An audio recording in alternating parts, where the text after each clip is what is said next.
Here's the question. Hola, bitches. Good day to you and yours. All right, today is the day that we play Big Dummy, the game show that rewards you for your stunning ignorance. And here's how it works. You call... Fired up. Let's get it going. I know. Come on. Come on. Ted will spin that category wheel as he is enthusiastic to do today. And then we'll ask you a question from that category. But here's where Big Dummy separates itself from your average, more reputable game show. We will continue to ask you questions until you get one right. Because as always, we want you to leave here smarter than you showed up. Now, so far this year, our biggest dummy has been the lovely and talented Robert, who thought the periodic table was a gynecologist's office and found a way to answer 12 consecutive questions wrong. Can you do better? Of course you can. Everyone else has. So give us a call, and off we go on Big Dummy, brought to you by our friends at Advanced Hair Restoration. To be a contestant to play Big Dummy, call 206-803-ROCK. Like the Men's Room on Facebook, follow us on X and Instagram at Men's Room Live. Send those emails to the Men's Room at KISW.com, and I'll watch the show live on YouTube at KISW Rock. Well, Charles, away we go. Welcome to the 21st Amendment season, episode number 4,582. What a large and a charged program we have for you today. Guaranteed future repeat as the head chef is back. Ted's Meat Potatoes heading to the fair for the best in fair foods as the crazy ones, Miles. Washington State Fair is about ready to kick off here, the official end of summer, so to speak. What are we known for? I know the scones are big at the Washington State Fair, but yeah, do we have anything that is exceptionally stupid, like they do in Texas or like Iowa? I mean, I think we have unique things. I've never heard of an elephant here until we moved here. Sure, but it's not really like unique. It's just kind of a different name for something. You can sort of find it. And I'm not criticizing it because I like fair food. I just feel like in Texas, they're like, we took a possum, deep fried it, rubbed it down to gasoline, and put it on a donut. Well, I'm not saying the that. Elephant ear, though, I think it's just more of a West Coast thing. But the scones, especially those Fisher scones, are specifically fair food here in the Northwest. I mean, but to me, when you go to the fair, it's you can go crazy, deep fried, whatever. Oh God, yeah, all those things. But to me, it's the staples. It's the ear of corn. It's so good. It's the funnel cake. It's I'm just with like you. I'm going tried and true. I don't know why I mean, I know I like corn, but of all the crazy stuff, it's like, ooh, corn on the cob. We gotta get corn. Well, they dip it fully in butter, and there's all the different stuff you can put on top. Basically, they don't care about your health, which means it's going to be delicious. Yeah. Going to the fair is like going to a ball game. Whatever age you are, whatever health you're in, like the rules are out. Right. Yeah. You know what I mean? Like that's your cheat day. Right. You take your kids and I'm sure buy them stuff that you normally they don't eat during the week. I would scream at them if they ate it at home, but at the fair, I'm like, look, here's the money. Don't tell me. Have fun. I don't know what it is. I think the one that is hit and miss is the turkey leg. Now, I've had one that's delicious. I've had others that were just average. Like, why did I get this? I'm with you. And it's a lot. And I get bored. Turkey legs are kind of like Bloody Marys. I get a little bored about halfway through. All right. But with the Bloody Mary, you could at least push it across the table and say, hey, man, anyone want to finish this? You're going to take her. You can't just walk up and say, you want the rest of my turkey leg? Is that because you finished the salt on the rim? No, I just don't like them that much, which is weird because I like micheladas. And what's the michelada? It's like Bloody Mary mix with beer. And then like tahini around the rim. But yeah, like the Bloody Mary, I don't know. Wasn't that used to be called a red beer? No. Now it's a spaghetti beer? That's something more. Isn't red beer just tomato juice and beer? What's the one with the egg in it? That's a red eye. That's a red eye. So that would be tomato juice, and egg, and beer. And beer. Why? Who thought of that? Who said, man? Rocky Balboa. First time I saw it was in cocktail. Yeah. I mean, it's an old school hangover cure. Correct. It's a hangover cure. Okay. So basically, you're drinking your breakfast. You I'd get rather, one egg. I'll take some tomato juice and a beer. Like all the things that can help you out in the morning. A little bit of protein, get your carbohydrates in, and a vegetable. Yeah. But fair food, I'm with you. The turkey leg, like the last time I got one, I was there with a girl, and just like halfway through, she was like, are we done? And I'm like, I don't know. Well, the problem I'm is, just like sitting on a curb by myself. Here's the dilemma. She's just standing over me. I'm like, this is kind of getting boring. So the dilemma, I think, is what do you pick? Because typically, whatever you're getting is going to be pretty decadent. Mm-hmm. So if you're sharing with other people, that's the best case scenario. So for an example, my daughter graduated college the other day, and it was at Climate Pledge. It was on a Saturday. So where the Uber dropped us off, we had to walk through the Bite of Seattle. All right. Bite of Seattle had probably, hundreds and hundreds of vendors. All kinds of great food from everywhere around the world. If you were looking for it, they had a booth that served something close to what you like. The problem was that everything there, and I'm not joking, was about $15. Yep. And when you got a plate of food, you didn't get just like a kebab. You got a plate of Mediterranean food. Yep. Correct. So for me, I would almost rather go to a place where, like, can I just buy a bite? I just want the kebab, Because dude. I want to try 15 things while I'm here. Right, but when you go there, You're whatever getting a you meal. get You're is getting your a meal. Yeah, for You know, sure. You're getting fish and chips with 3 pieces of fish or 2 pieces of fish. Basically, what you're Chips. complaining about is getting your money's worth. I get that. What I'm saying is, I would like to sample more. It would be difficult for I hear me you. to walk around there and go like, okay, I've settled on this. Because as soon as I get what I want, I'm going to walk by another booth and go, damn it, man. They've got this or whatever it is. You don't want that bucket of lumpia. You just want a lumpia. Correct. All right, I got you. You know what I mean? Lumpia buckets. Yeah. We got lumpia buckets. Can I buy 2 that's the ribs thing. instead of a rack? You know what I mean? Like, can I just have a Can I bite? just have how much for one rib? Yeah. Seriously. Yeah. How about just the bone? I'll suck the juice off. Exactly. Right. You know, I'll determine if I want to buy the whole rack after that or whatever Yeah. the deal is. So the best in fair foods coming up with the head chef and Ted's Meat and Potatoes. And today's the game we play the game known as Big Dummy. It's an easy game to play. We spin the category wheel. You're either playing for Team Sober or Team Not Sober. So far, our biggest dummy, that would be Robert, who took 12 to get one right.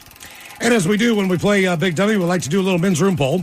Put the poll up there if you follow us on X at Men's Room Live. Also, if you're watching us on YouTube, the poll gets up there as well at KISW Rock.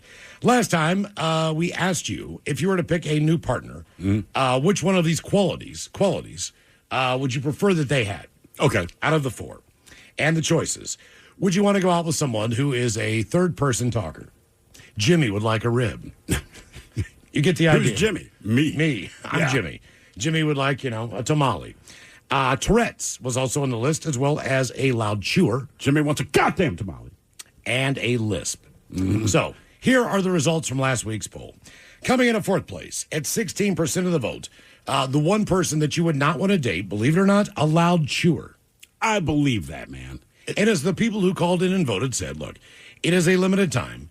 It is only when they're eating. It is not a constant. It's just something that you're going to have to deal with a few times during the day. So I understand that theory. True.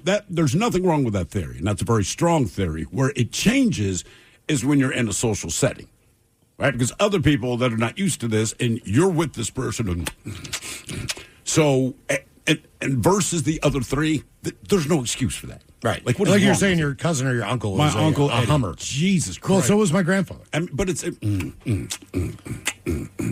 just how It doesn't matter if the food's good or not. It doesn't frickin' matter, dude. It can be arsenic. He's still going to make that sound, but it's so distracting. It's like listening to someone on their cell phone. Even though you don't care and you're not interested and have nothing to do with it, it distracts you from anything else you're going to hear. So when you're a loud chewer, the only thing anyone listening to is you chew your food. And it always sounds good. Yeah. I mean, what if everything else about her is great, though? Look, I'm not saying I'm going to kick her out of bed. I'm just saying look, there's something annoying about everyone's partner. I would prefer it not be that. I would do it to her on special occasions. Yes. Sound like a dog drinking toilet water. What is going on down there? I'm not turned on at all by this. I just want to ask my Uncle Eddie now. I don't hey, care. Man, when you're intimate, are you still making those same Got a wet nap? Coming in 3rd place, that would be the third-person talker. Jimmy would like a pepperoni pizza. What would you like, sir? Jimmy would like a pepperoni pizza.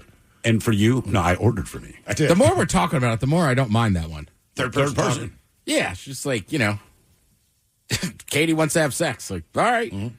That's a different scenario, man. Jimmy ate some of your Cobb's popcorn on your desk today. Yes. I did bring in some cops, by the way. Yeah. Jimmy ate some. See, I don't know if I can take it. I think it would be fun to do it. I just don't think it'd be fun to be with that person. But you wouldn't have to worry if she's It's upset. not even a joke, but it would get old quick. But you wouldn't have to be like, I wonder if she's mad at me. She'd just be like, Katie's mad. Katie's mad at All us. right, what are you mad about, Katie? No. Yeah. Katie's fine. mad about the fact that you... Right? Katie's fine. Katie's not complaining. Katie will talk to you later. And You and Katie need to have a talk when Right, you get that- home from work. It does lead to, like, Katie's being a bitch. Well, think about a job interview. To me, that's the worst case. Yeah. Learning special talent you have. Steve is actually something like, sir. Steve is great at sex. In second place, Tourette's. That's what I thought. 30% of you said that would be highly entertaining to be around. Yeah. I mean, I don't know that I'd want to say it'd be highly entertaining. I just feel like that's a condition that would be funny at times, and you just have to deal with it. All right, I would say if you go to the movies, make sure you go to a black movie theater. That way no one will notice. Goddamn! Yeah. Well, then again, you could have a situation like you could have a girlfriend like the guy in England who went to the film festival to receive an award about him having Tourette's, and he drops the N-bomb. Now, what if your girl, dropped that bomb? Ted, I'd like you to meet Steve. Ted, what'd she just say, ma'am? Yeah. See, you never know where Ted will go third person. Ted doesn't know. You never know where this is going to go with Tourette's. She's mixed. And 35% of you said it's fine. 35% number one was you would like to date someone with a lith. All right. So that's how that shook out for I us. know it's funny. I got to say, you rephrase those when you repeat them. Like, it said they'd want to date somebody with a list. The way we phrase it is, you have to date one of these people. That's correct. Right? So nobody's looking forward to this. You have 4 choices here. So that was number one with a 35% of the vote. Okay. Today's poll, we start with this story from Bro Bible. Dan Campbell, you know him as the head coach of the Detroit Lions. He has spent the last 5 years walking around the NFL sidelines like a human being directly plugged into a wall outlet, according to Bro Bible, and a pretty good explanation for it. The Lions coach famously started his mornings with enough Starbucks to make a normal person hear colors. Recent blood work is what convinced the 50-year-old to scale back the legendary caffeine routine that has followed him since his first season in Detroit. Campbell was taking an interview, and he said he's cut his intake all the way down to roughly half, which is half a gallon of coffee a day. Jeez. I think his Starbucks order was like 12 shots of espresso or something. 12? During the day, I believe, he would actually take that much in. Cutting back is something very different for Dan Campbell, they say. Campbell revealed his daily Starbucks routine. 2 venti Pike Place coffees with 2 espresso shots added to each. That means 40 ounces of brewed coffee plus 4 shots of espresso. They calculated that. The original order is roughly about 1,100 milligrams of caffeine. And for comparison, the FDA has long cited about 400 per day as an amount not generally associated with negative effects for healthy adults. But the coach's habits resurfaced again last year when the ridiculous coffee order went viral. And people once again tried to calculate how his central nervous system did not file for free agency. He said it's not a gallon. It's a half gallon now. We are good. By the way, a half a gallon is 64 ounces. Yeah. So he's... That's half a gallon? Yeah. Yes. Damn. What? Well, I'm just breaking it down in beer numbers. I'm thinking about a giant 32-ounce mug and just drinking 2 of those full of coffee. That seems like a lot of coffee. Yes. It is. Mm-hmm. So it's a lot of beer. Yep. Yeah, sure. But I've put up those numbers. Yeah, I have. I have done that. Now we get this study from a psychiatry group. Cannabis is becoming a bigger part of American life, and for a growing share of users, now a problem. A study finds nearly 1 in 10 U.S. men, about 6% of women, met criteria for cannabis use disorder, both up several percentage points since 2021, per the New York Times. They say moderate to severe cases also increased among men and women, especially those over 35. Among people who smoke marijuana, roughly 30% showed signs of addiction. That's a higher share than among drinkers. Fewer than 20% of whom met the criteria for an alcohol use disorder, to give you an idea. They say the disorder is marked by cravings. I don't know if I've ever had a craving for weed. I don't mind smoking it. I don't need to run home and smoke it. Yeah. I'm sitting on the couch like, oh man, I need weed now. I'm like, I'm going to watch this movie. Oh, obviously these people do. It's supposed to be funny. Yeah. I'm going to get high. But there was an inability to cut back or quit and continued use despite social, physical, psychological problems, according to the CDC, which estimates that 30% of users have this disorder. The study researchers said, using national survey data, point to increasingly potent THC products as a key driver. The notion that cannabis is not addictive may basically be incorrect. There are no FDA-approved treatments for cannabis addiction. Experts say midlife spikes in use could have ripple effects on families and kids. Did you guys read the story about Matthew McConaughey? Oh, yeah. He stopped smoking weed. And why he quit? Yeah. because he missed his birthday listening to Janet Jackson 24 20 times. What was the song again? I can't remember. That's the way love goes. That's the way love goes. So, story goes for Matthew.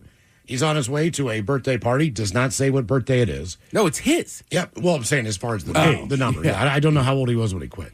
But he goes there, and he decides he wants to smoke a joint before he goes into to the party. Keep in mind, he's at the party. He just hasn't gotten out of his car Correct. to walk through the door. He's want to smoke a joint. I don't know how much he smoked. I don't know if he just took a drag. I don't know if he smoked the whole thing. Either way, he got so stoned, apparently kept listening to that song over and over and over again. And by the time he got out of his car, everyone had left. Yeah. His party was done. It was over. He did not show up for his own birthday party. And that was the time he said, look, I'm not smoking any more weed. I blame Janet Jackson, but whatever. Okay.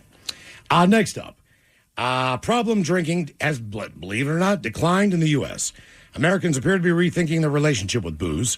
Survey finds that the share of people 12 and older who meet the criteria for alcohol use disorder dropped from 10% in 2021 to about 8.5% last year, a decline of about 4 million people, according to the New York Times.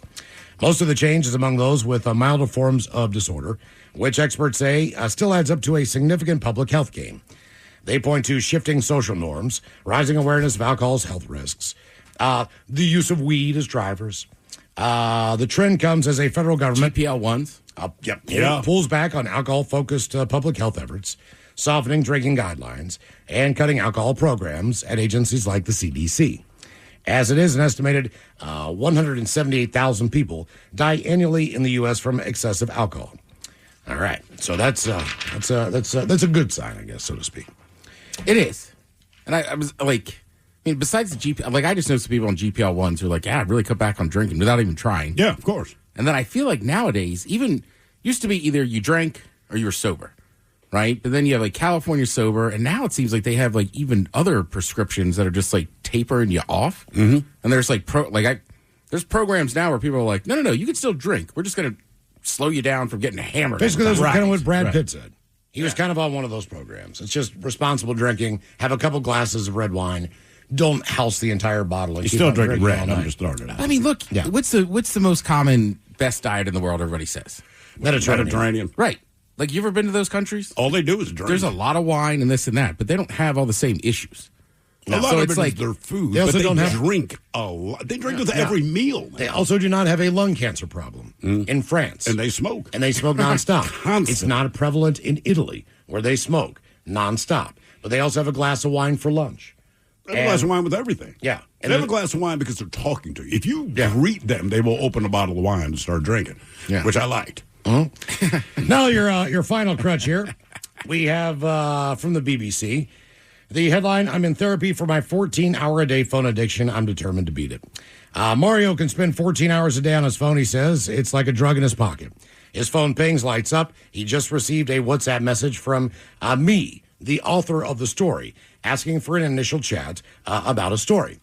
He wants to answer the phone straight away. The urge, he tells me later, feels overpowering. However, at the time when the author called, he was in the middle of a therapy session about his phone addiction.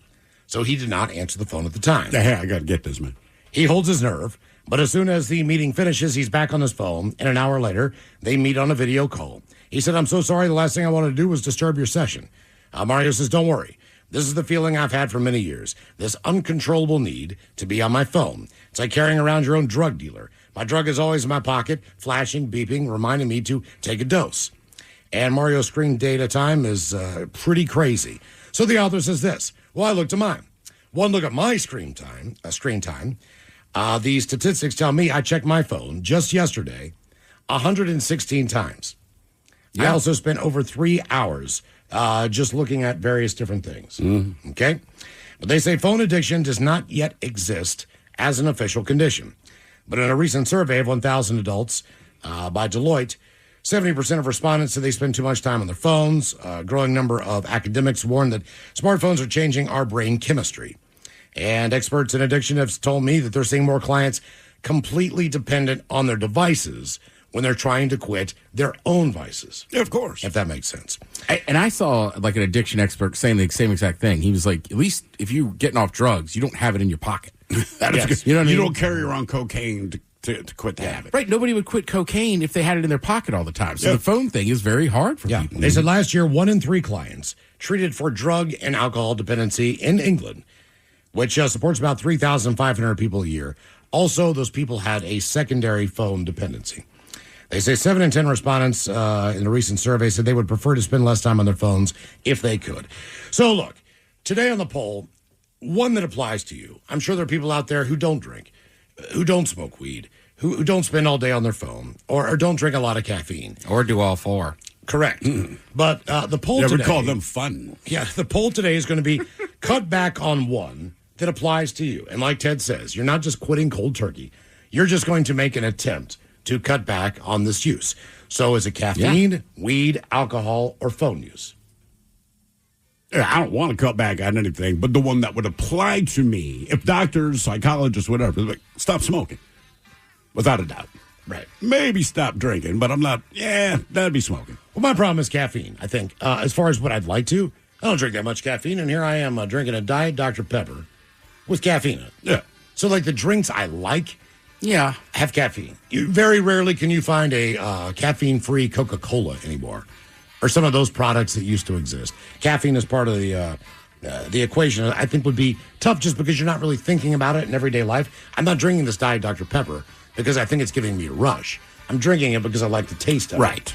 So it's different. Like, But you don't drink a ton of caffeine at night. Like, No. I'll have diet soda during the day, like here at work. But at night, I wouldn't crack one because I'd be like, oh, it's got too much caffeine. Yeah, I get a cup of coffee in the morning, I'm pretty much done. Yeah, me too. So our men's room poll cut back on one that applies to you. Are you taking caffeine, weed, alcohol, or phone? Vote now if you follow us on X at Men's Room Live. From the Pinky's Plumbing Studio, you're in the men's room. Text the guys at 206-803-ROCK. Another chance for you to pick up a $500 gas card to use at River Rock Tobacco and Fuel. Thanks to our friends at Angel the Winds Casino Resort coming up today at 3:20. Yes. We will give you the secret word. You text that word to 20357 for your chance to win that $500 in gas. Again, 3:20. We will give you the secret word. All right, the game is Big Dummy, 206-803-ROCK. Steve, who is our first contestant, ready to play the big game. Hello, Lisa. Welcome to the men's room. Hello, gentlemen. How are Hola. We're doing great. Lisa, are you sober or not sober? you? Not sober, thanks to my YouTube friends. All Shout out right. to all of them. Jesus. Yes, Okay. blame them. Yeah. All right, Lisa. I do. Okay, let's go. Men's room poll, what are you going to try to cut back on? Caffeine, weed, alcohol, or phone use? I've done the first 3 in my life at some point, so phone, definitely. How much time do you spend on your phone? The only thing I do is text and Google, so. All right, so not a lot. Not too bad, not too bad.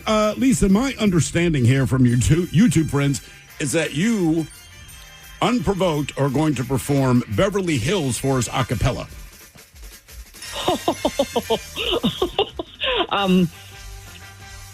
I'm not. Weren't you singing it? You guys don't want to hear that. Who said that? You said that. You said you were singing it, and I'm like, you know what? I'll read. I was singing it, but I didn't say I was vocalizing it. I was just mouthing like any good lip syncer would do. Maybe. Wait, you're not even singing out loud? Like you're lip syncing by yourself? I do. I Who know. does because that? I suck. I'm a terrible singer. Yeah, but everyone Nobody still wants to hear me. But people sing out loud to themselves. I've never seen anyone hear a song they're by themselves and lip sync it. And look, you're right. Most people are terrible at singing, but they at least sing out loud when they're alone. You know where I do sing out loud? The car.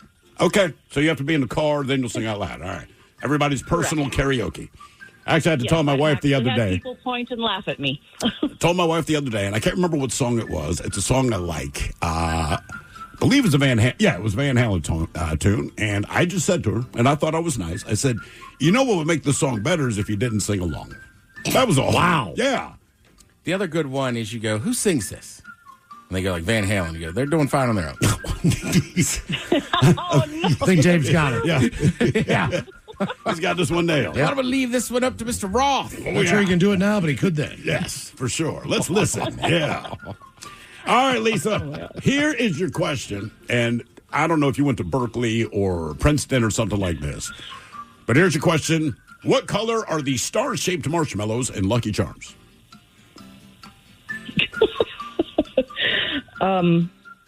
neither to the colleges, and yellow. Is it blue? Blue? Jesus. You guys are a disgrace. You're a disgrace to U.S. education. Obviously, they're orange. Oh, yeah. Yeah, the star-shaped marshmallows are orange. The hearts are pink. The moons can either be blue or yellow. Blue moon. That makes sense. The clovers are green. Yep, that adds up. What color are the horseshoes? Purple, you sons of bitches. Purple? Yeah. I'm not sure I They knew have that. red balloons. And they do They have red balloons. Yeah. 99 of them. Okay. 99 red balloons, yes. They're luft balloons. Luft. What does that mean? Balloons. What does luft? Because she says. I'm assuming red in English German. version. Oh, Jesus Christ. Yep, She it's right sings there. them both. She does. She's multi-talented. No, it's got to be fly, right? Because their Air Force was... Luft. So what did she say? Like 99 Luftwaffe? fly balloons. Yeah? What is she eating glue? Like who says that?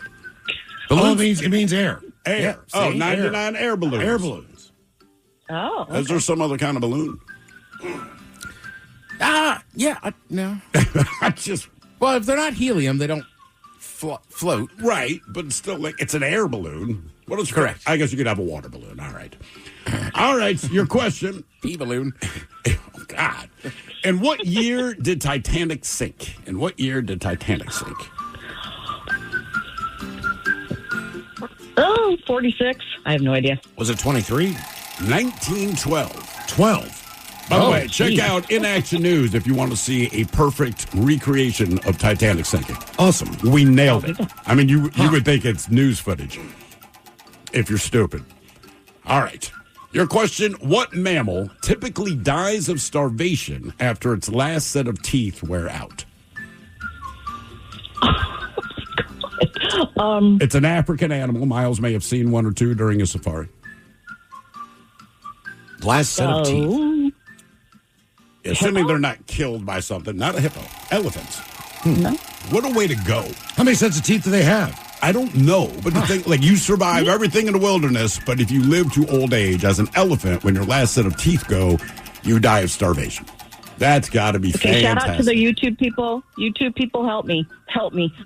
All right. That's kind of cheating. Well, I don't. No, not Yeah. really, because It's they like putting offered. your phones away during trivia. Yeah. Well, I don't know. It's Titanic. We got 1911, 1914, 1919. So, See? all right. Seeing an elephant the with only big dentures or veneers would be kind of awesome. Maybe a grill. Yeah. All right, Lisa, your question. Who is Della Duck's brother? Della Duck. Donald. Okay. There you go. Actually, that's the only Very good. answer. You know Not your bad. ducks. It could be Daffy, And who else? Darkwing? Howard, the Darkwing. Howard the Duck? Howard the Duck. You remember Howard the Duck? Barely. Look, he's a famous duck. Affleck Duck. Yeah. Bubbles. What the hell? Not Bubbles, Puddles. Puddle. Oregon fans will say that's not his name, but his okay. name's Puddles. They just call him the Oregon Duck. Gabe is Big Dummy, 206-803 Rock. Hello, Jeff. Welcome to the men's room. Do your girl and your Johnson Voila. Your girl and your Johnson. Gentlemen, what's happening? What's the story? How y'all doing today? Doing good, man. Jeff, are you sober or not All right. sober? Team sober, we're going down, where the hell am I? Going on the other side of Antioch right now, U.S. Highway 97, trying to get back to Tacoma by 6. Thrill, I think, weren't you just asking if there was any special foods at Washington State Fair Yeah, I mean, just something Outside of the crazy and scones. out there. Yeah. outside? I don't know if any other state fairs did this. I heard last year they were selling deep fried butter.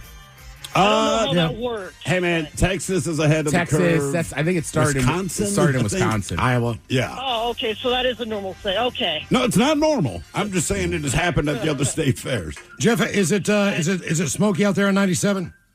Oh, yeah, right through I don't know where the wildfire is. Up towards more like Brewster and Pateros, it's not as bad, but right here by in between Eniat and Wenatchee, it's hard to see the other side of the hills. Yeah, I heard Jesus. Chelan's pretty bad, too. Okay. All right, our men's room poll, you're going to cut back on one. Are you taking caffeine, weed, alcohol, or your phone? I've pretty much cut back on all the others. I don't have much caffeine anymore. I guess phone. Phone. Yeah. I'm shocked by the Yeah. fact that you don't have much caffeine. Yeah, but think for a truck Yeah, driver, exactly. And the you way drink you a lot. And the way you call up, yeah. Could just be cocaine. Why do you have to assume it's coffee? It's a good point. All right, Jeff, here is your question. What is the more popular nickname for the fictional detective Jacques Cousteau? Jacques Cousteau. I don't know Sherlock Holmes. Lupin? Jacques Cousteau. Peter Sellers played this particular detective. The Pink Panther. Yes. Okay. Yeah. Hello. He's still just a cartoon to me. One of the finer cartoons, in my opinion. Who was it? The Pink Panther. Panther. Pink Panther. Oh! Little known fact, regular Panther, horrible Pepto-Bismol accident. He's incontinent now. All right, your question. What is water that is safe to drink referred to? Water that is safe to drink. Is it non-solvent? Is it potable? Potable. In Baltimore, they think that means you take it with you. But no, as a fact. Potable. I only know Potable. that because at Burning Man, they'll come through the streets and sprinkle water. Like the trucks will spray water so it doesn't get as dusty. Yeah. Trying. But it is all over those trucks. Like, don't touch this water. It is non-potable. No. Okay. Yeah. People still do. Of course they do. All right, your question. Which Star Trek series has the most episodes? Is that the Next Generation? Boom. Nice job. You got it, All man. right, hell yeah. Party on, guys. Yeah, man. See you, dude. Big Dummy is a game, 206-803-ROCK. Big Dummy. Hello, Brett. Welcome to the men's room. Hola. Hola. Brett, are you sober or not sober?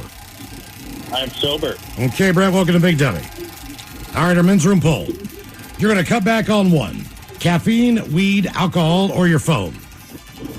I would probably go alcohol. I'm a weekend binge drinker. How hard do you go at it? Well, I just do light beer, but it could be anywhere between 20 after work on a Friday. God damn, Man, buddy. you put it down. All right. That's impressive. But you save it for the weekends, you're saying? Do you even get drunk? Hey, I'm not proud of it. Well, I mean, do you even get a buzz? Yeah, oh, yeah. Okay. I'm only doing it on the weekends, yeah. Yeah. Yeah. And it's 20 of them, so I would think you get a buzz at that point. So, like, do you have 20 beers ready to go for tomorrow, or do you, like, stop and pick them up? Well, I always have them stocked in the fridge, but I don't know if it's 20, but it's definitely over 12. Okay. All right. Somewhere between 20 and 12. What is your beer of choice where you can drink that many? I switched a lot. I went from Rainier, now I'm doing Coors Light. It's a little lighter. Okay. Yeah. All right, here's your question. What is the capital of Turkey? Of where? Turkey. Turkey. Yep. Oh, gosh. I don't even know anywhere in Turkey. Istanbul? Nope. I feel like I'm out on cities in Turkey. Everybody guesses Istanbul. I always thought it was Istanbul. It's not. It's Ankara. Ankara, Turkey. Sounds like a Star Wars name. Mm-hmm. Yeah, Brett, don't sweat it. Sometimes 20 light beers go down on a Friday. They do. God forbid there's football on or something. Oh, football. It's just, as long as I'm watching. There's football on tonight. Is there? Who's playing? Yeah, 2 games. I forget. Yeah, but it's Thursday. I think the Raiders are playing. Oh, never mind. Yeah. Hell, the Raiders should drink when they play a game. All right, your question. What author wrote Charlie and the Chocolate Factory and James and the Giant Peach?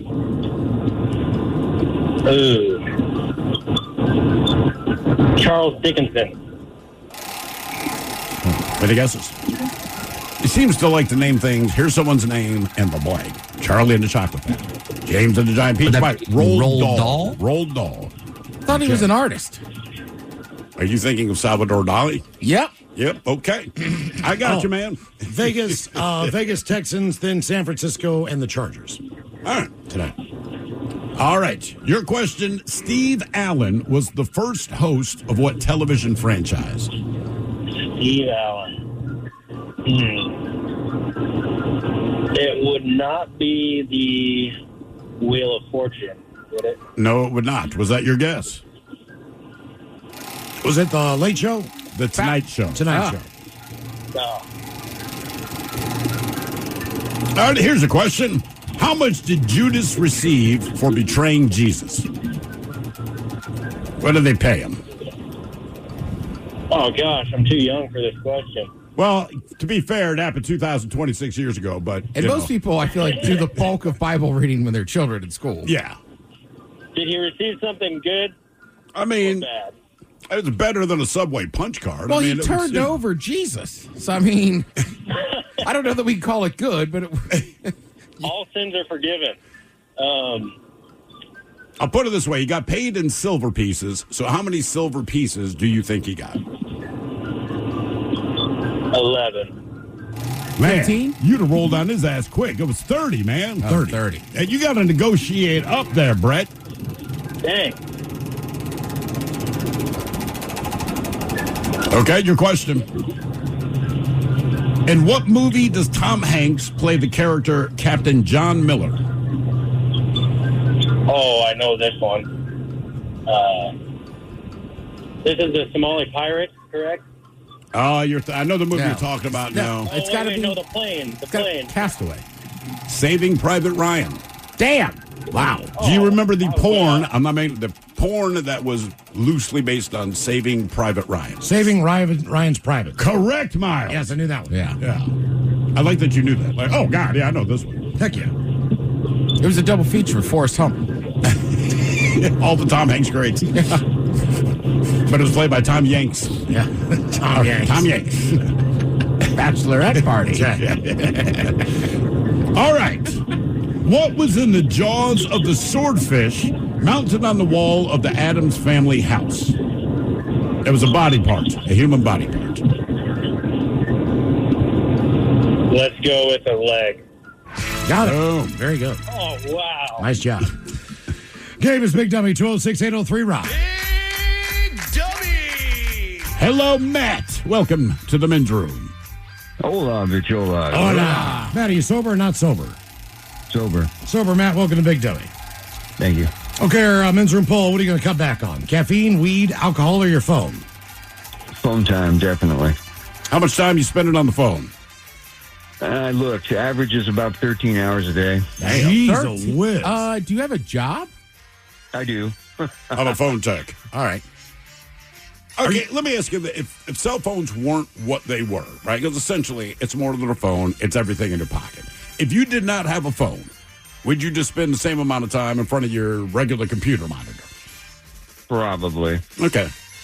Yeah. See, Is it for the me- phones or is it the thing that is available on your phones? I think that's the problem, right? If you want to scroll YouTube, Instagram, any of that stuff, you could do it on your computer, but let's face it, the phone's in your pocket. Take it anywhere you Why want. wouldn't you? Correct. Agreed. Yeah. I And mean, you if you're can- just going to go home and do the It same is your thing, personal computer. you can watch essentially. TV on your phone. Otherwise, you would go home and Like, watch unless you TV. need an Excel spreadsheet or certain programs, like, Yeah. you know, like a recording device. I really don't think you need a home computer. You know, Like, unless you need, like, Pro Tools or something. yeah. I mean, I use mine basically for Zoom calls. GarageBand, whatever. Yeah. Well, GarageBand's on your phone. I will say, though, the You problem can do with it on your phone, yeah. I'll be damned. Seriously, man. Miles is right. The problem is it's like your home computer. So, like, I get caught up, you know, just like I'm watching a show and then I'll look up during the commercial break what it is on Wikipedia, like what happened for real. And then it's got like another link. Then before I realize it, my show's back on and I'm like, why am I on my phone? And that's the thing. It's like it's not so much phones as the fact that phones have every available service that we want. You can be entertained, you can be informed, but like the crap you would do at home, typically sitting on your sofa, you can do on your phone. But if I'm on the light rail, look, football starts playing, right? I get on the light rail. I'm dying to know what's going on in the Monday night game. I don't pull up all the video crap, but 18 of the other guys on that light rail, they're watching the game and they let me know. I'm like, great, I get it. Yeah. All right, here's your question. What fashion designer's symbol is a swan?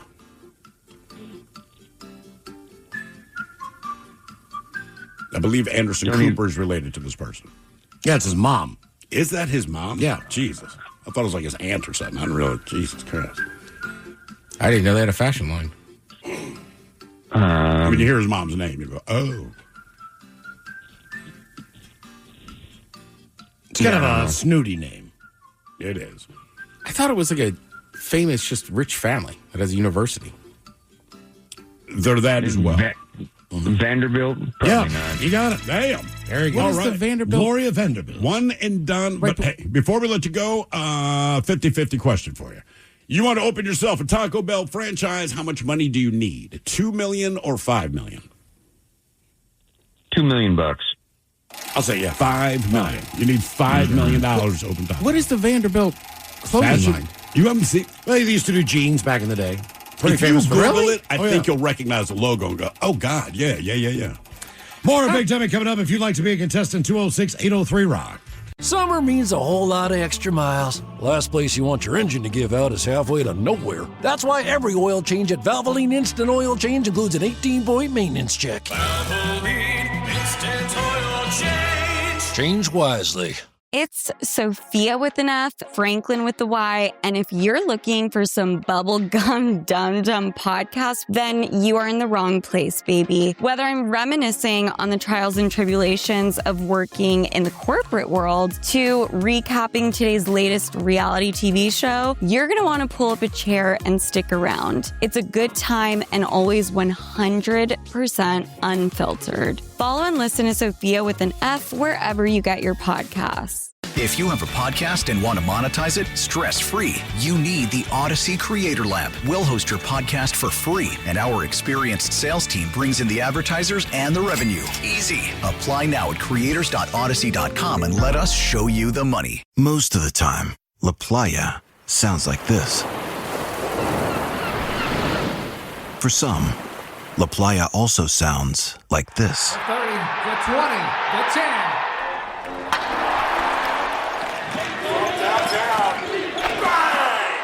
But no matter what, this is our playa.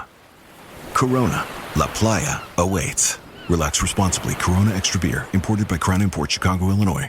99.9 KISW. The shenanigans continue. This is the Men's Room with Miles and Thrill. Chance at $500 in gas money and River Rock Tobacco and Fuel. Thanks to our friends at Angel of the Winds Casino Resort. Yeah.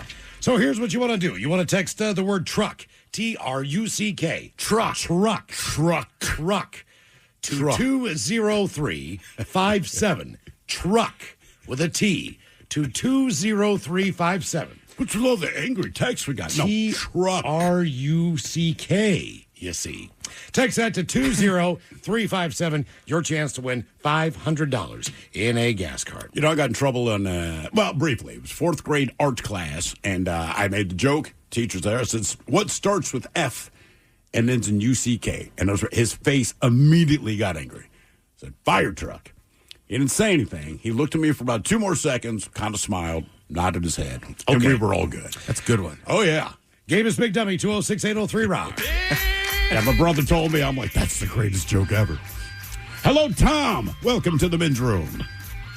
Hello, gentlemen. Hola. Tom, sober, correct?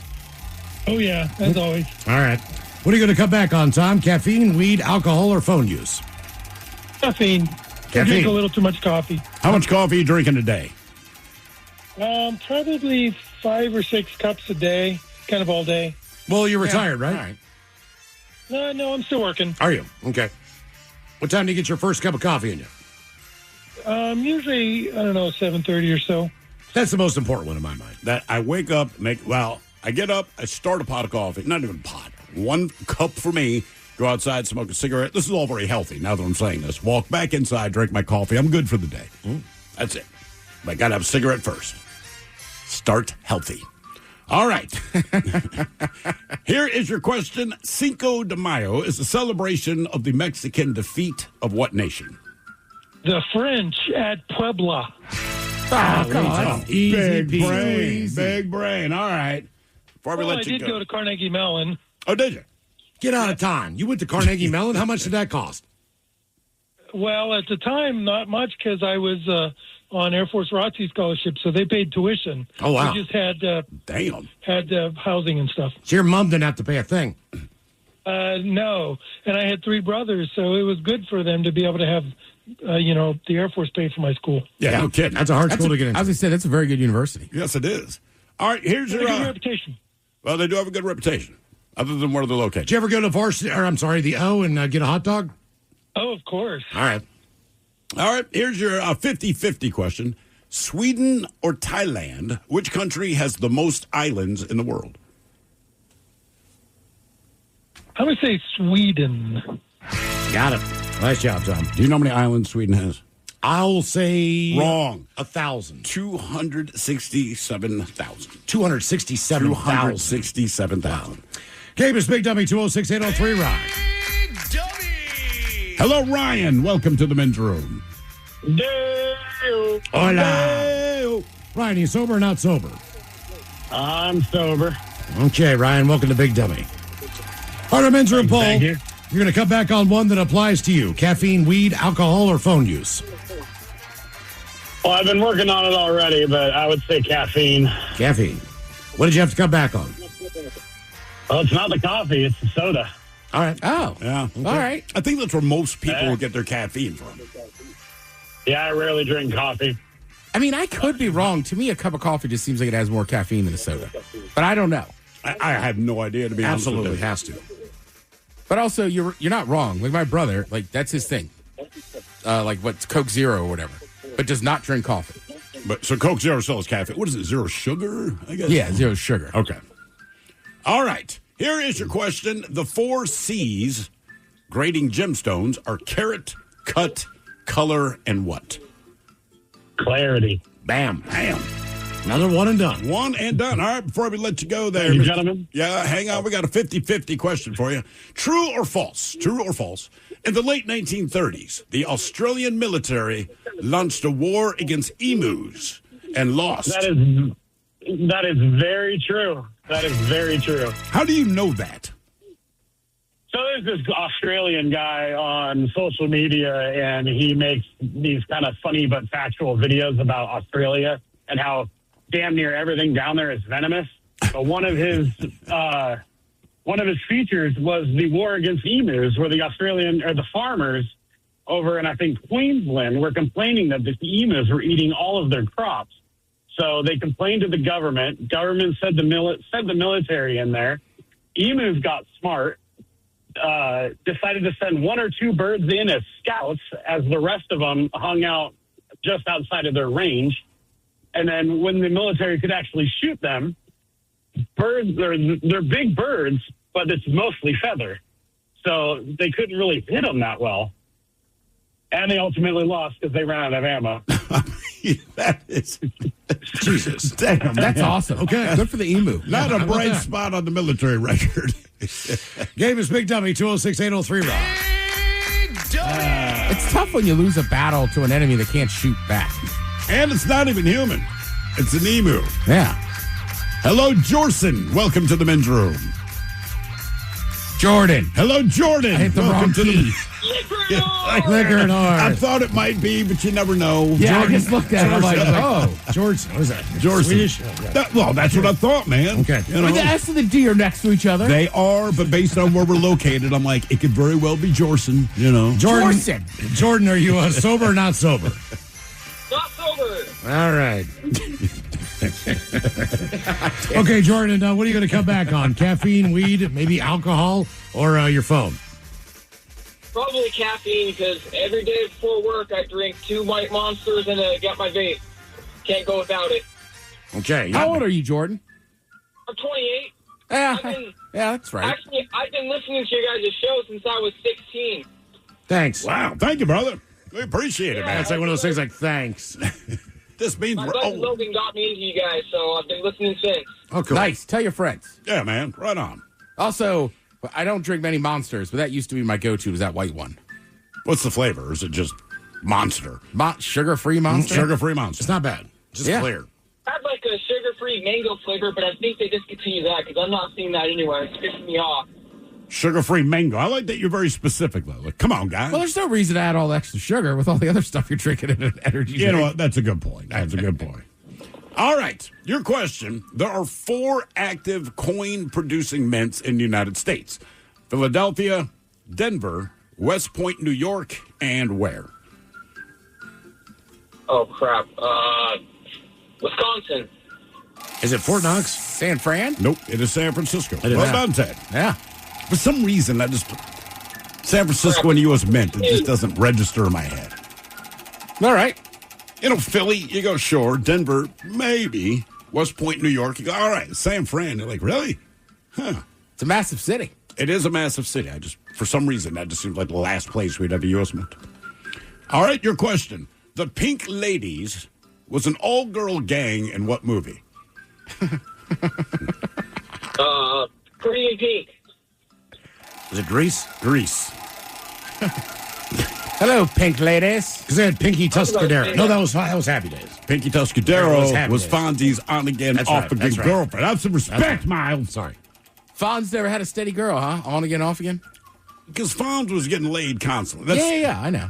That's what they implied on a family-friendly show, but even as a child, it's like he gets a lot of ass. But this Pinky Tuscadero chick would show up, and he got a little different, you know? He got a little more sentimental when she was Weren't they around. supposedly in high school?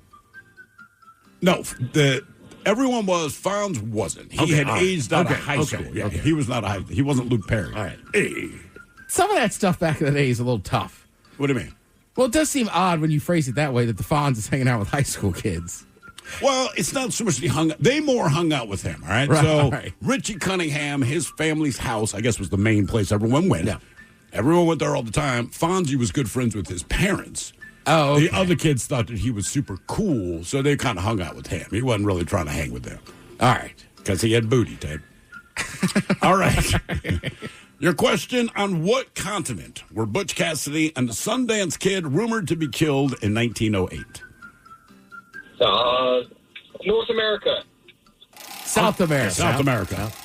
Bolivia, home of the marching powder. All right, Jordan, question 4.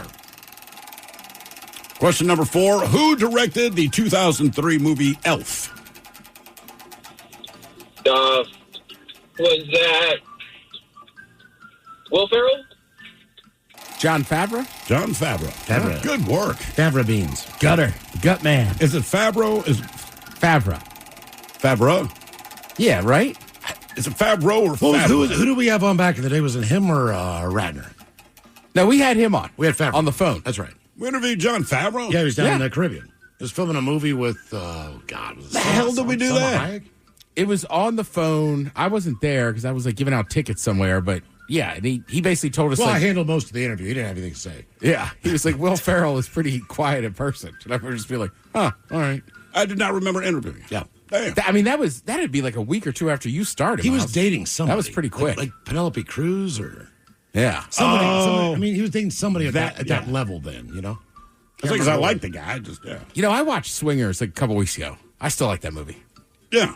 Damn, I didn't realize we interviewed him. Ha. All right. Well, I'm sure he doesn't remember either. No, I guarantee it. No, he's in the Caribbean filming a movie. Oh, yeah. All right. So why the hell did he stop and talk to us? Because he wasn't the John Favreau then that he is. We would have no shot now. Okay. All right, your question. What author wrote A Brave New World? It's Sophia with an F, Franklin with the Y, and if you're looking for some bubblegum dum-dum podcast, then you are in the wrong place, baby. Whether I'm reminiscing on the trials and tribulations of working in the corporate world to recapping today's latest reality TV show, you're going to want to pull up a chair and stick around. It's a good time and always 100% unfiltered. Follow and listen to Sophia with an F wherever you get your podcasts. I thought I'd be good at this game. It could be. We'll say, I don't know, so we'll say Eric Carl. Eric Carl. Aldous Huxley. By the way, our friends on YouTube have cleared up the misconception about Fonzie. He lived above the Cunningham's garage. Oh. So he's doing well for himself. All right, let's stick with authors since you did so well. A. Boleyn wrote what children's books? They made animated TV cartoons with this dude, all the rest. It's an animated Yogi Bear. So it's not the Hardy Boys. Close. Winnie the Pooh. I want some poo right now. There's some reason they named him a Pooh Bear. I don't remember what it was. That was just... It still to didn't me, that was entirely just make so sense. stupid, even as a kid. I hated it. I did as a too. kid. I was like, this is awful. But my parents, right, so they'd get wind that Winnie the Pooh had a special coming on, and they thought they're doing me a solid. And obviously, they just wanted 30 minutes to go have sex or something. But they're like, oh, no. Please watch Winnie the Pooh. And even, I don't like it. This sucks. I don't know what the problem is. Hear that, kids? Winnie the Pooh sucks. You heard it here first. All right, your question. What are Lay's potato chips known as in the UK? Isn't it chips? But what's the brand name for them? Ted, I know you know. Knowing Britain, it's probably Slays because they don't like to. Slays. Is it wavy? No. Ted. What's the question? Lay's potato chips in the UK are... Oh, damn it. Hang on. Come on, man. I know you know. Yeah, because I had them. I was disappointed. Dynamite. Why were you disappointed? Because they were just Lay's. I thought what the hell do you think they were? Well, like in the Ireland, logos, they have the a different same. name. The logo looks the same. Yeah. Walkers. Because like in Ireland, they had Tato's. Is that Lay's? Well, no. It's like its own brand in Ireland. But then there's two Tato's. There's like a Tato brand from North and then a Tato brand of the South. Of course. Why? Well, I'm guessing because they're two different countries. Yeah. Yeah. But it's still the same company, right? Probably. I'm not positive. My buddy's uncle gave me the whole rundown on it. Is it like Taco Time Washington compared to Taco Time California? I'm guessing. One of those? Just trust me. Tato's, cheese, and onion. Okay. Potatoes, cheese, and onion. The prawn ones aren't bad, but the cheese and onion, top notch. I have had some prawn chips, specifically when I was in the UK. Yeah. All right, your question. How many chambers does the human heart have? Isn't it 4?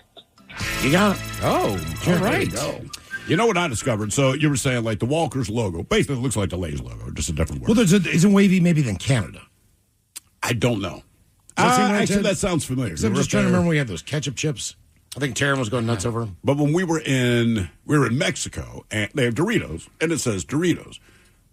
What I did not realize, because I didn't take the time to read it, was their color system is different than ours. All right. So if I buy blue Doritos, what flavor do you think you're getting? Cool Ranch. Wrong. It was not Cool Ranch. I don't remember what it was. It's a little more unique than something we would get here. And then finally, when I went back, I said, okay, like the yellow bag would be plain. They're not plain there. The orange bag would be nacho cheese. It's not nacho cheese there. And the blue bag was not sour cream and onion. So I'm just saying, if you go to Mexico and see Doritos, cool. Just know their color coding system is different than ours. And I did not like the flavor I got. All right, here we go. In Canada, Lay's chips are called, are you ready? Mm-hmm. Lay's. Yeah. I would say the other funny thing, there's Tato's, and then the other thing in Ireland, this is so stupid, but they had Doritos in the blue bag. Okay. But they were not ranch? They were, but they weren't cool. American? No, they were just ranch. Just ranch? And I looked at my buddy, I said, they're not cool here, Yeah, huh? they're not cool. And he's like, yeah, you're an idiot. He's like, it's the same flavor. I'm like, I'm sure it is, but put cool on it. That just makes it sound better, man. Do they say cool? Like it's a regular term. Hey, mate, that was cool. I've never heard that. Lad. Yeah, lad, sorry. I don't know. I don't think they use cool, that's why. Yeah. I mean, maybe they do groovy because Austin Power. Groovy? You think the Austin big term in Ireland. Groovy ranch. Groovy ranch. That's a I groovy would ranch. buy those in a heartbeat. Hey, man, they got Groovy ranch? It's not Cool Ranch, it's Groovy Ranch. These are groovy. Groovy Ranch powder seems like a drug. More of Big Dummy coming up. 206-803-ROCK. On Reddit, true crime doesn't come from journalists. It comes from the victims, the witnesses, and sometimes the suspects themselves. Every Tuesday on Crimes of Reddit, we read these posts out loud. I'm Sabrina Dianaroga. And I'm Alexis Linkletter.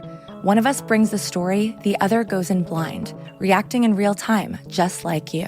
New episodes drop every Tuesday. Listen to and follow Crimes of Reddit, available now wherever you get your podcasts. Always live on the free Odyssey app. Text the guys at 206-803-ROCK from the Pinky's Plumbing Studio. You're in the men's room. Hey, Jeff, coming up, 10 Tomato Potatoes has the best in fair foods. Fair foods. That's coming up at 4:30. In the meantime, the game is Big Dummy 206-803-ROCK. Big Dummy. Hello, Corey. Welcome to the men's room. ITM, gentlemen. Hola. Corey, sober or not sober? Team sober. All right, Corey, welcome to Big Dummy. Okay, our men's room poll. What are you going to cut back on? Caffeine, weed, alcohol, or your phone? I don't really overdo it with a lot of things, but maybe caffeine. Caffeine All right. Chances are, if you don't overdo it with a lot of things, caffeine is the one you overdo most. You don't even realize it. You don't think about it, right? You just want a soda. You're not thinking, I need caffeine. All Well, right. I don't drink soda, just espresso shots. Well, now, you getting after it. How many espresso shots do you think you drink a day? 2 to 3, so it's not that bad. Do you have an espresso machine, I'm assuming? Yes, sir. Okay. Have you ever had Turkish coffee? No, I don't think so. All right, that is, got a tattoo a couple of weeks ago, and most of the guys that run this joint are Turkish. So when I first came in, the guy said, "You want anything to drink, man? We got soda, we got water." I'm like, no. Would you like a Turkish coffee? I made the mistake of saying yes, because typically when you're getting a tattoo, you want to sit still. I did not really have a choice in that. I mean, I was just vibrating in my own skin, man. That was... The best I've had was one of those tiny Cuban coffees in Miami. Oh, God, those are super good, though. Yeah. Yeah, this stuff, it was bitter, but man, oh, man, it did its job. For some reason, the coffee in Mexico is just great. Yeah, it's really good. It's not that far from Cuban coffee, it's good. really. All right, Corey, here is your question. What is the capital of the Czech Republic? Prague. Got it. All right. All right, One and done. And before we let you go, let's give you a 50-50 question. More mistakes or fewer mistakes? Surgeons who play video games at least 3 hours a week perform more or fewer mistakes during surgery? Fewer. Yeah. That's cool to know. That is good to know. So if you have surgery, just ask him, "Hey, man, you play video games by chance?" Good. What's your gamer tag, dude? Doctor. Game is Big Dummy, 206-803-ROCK. Hello, Dylan. Welcome to the men's room. Hola, bitches. Hola. Dylan, are you sober or not sober? Not sober, Miles. What are you doing over there, Dylan? I'm replacing my deck and drinking Trulies. Okay. Okay. All right. That doesn't sound like a bad day, That's man. a project. Picked a great day to do it. Okay, what are you going to cut back on? Caffeine, weed, alcohol, or phone use? Probably phone use. Phone it is. How much time do you think you spend on the phone? I work a lot from my phone, and then I watch TV from my phone, so a lot. All right. That'll do it. All right, Dylan, here is your question. What is the brightest star in the night sky? The Northern Star? Believe it or not, the North Star is something like the 49th. And isn't brightest star in Polaris the like sky. 7th? Somewhere around there. The brightest one, it's also a satellite radio company, Sirius. Sirius. All right, your question. What is measured in watts? What is measured in watts? Oh, electricity. A little more specific.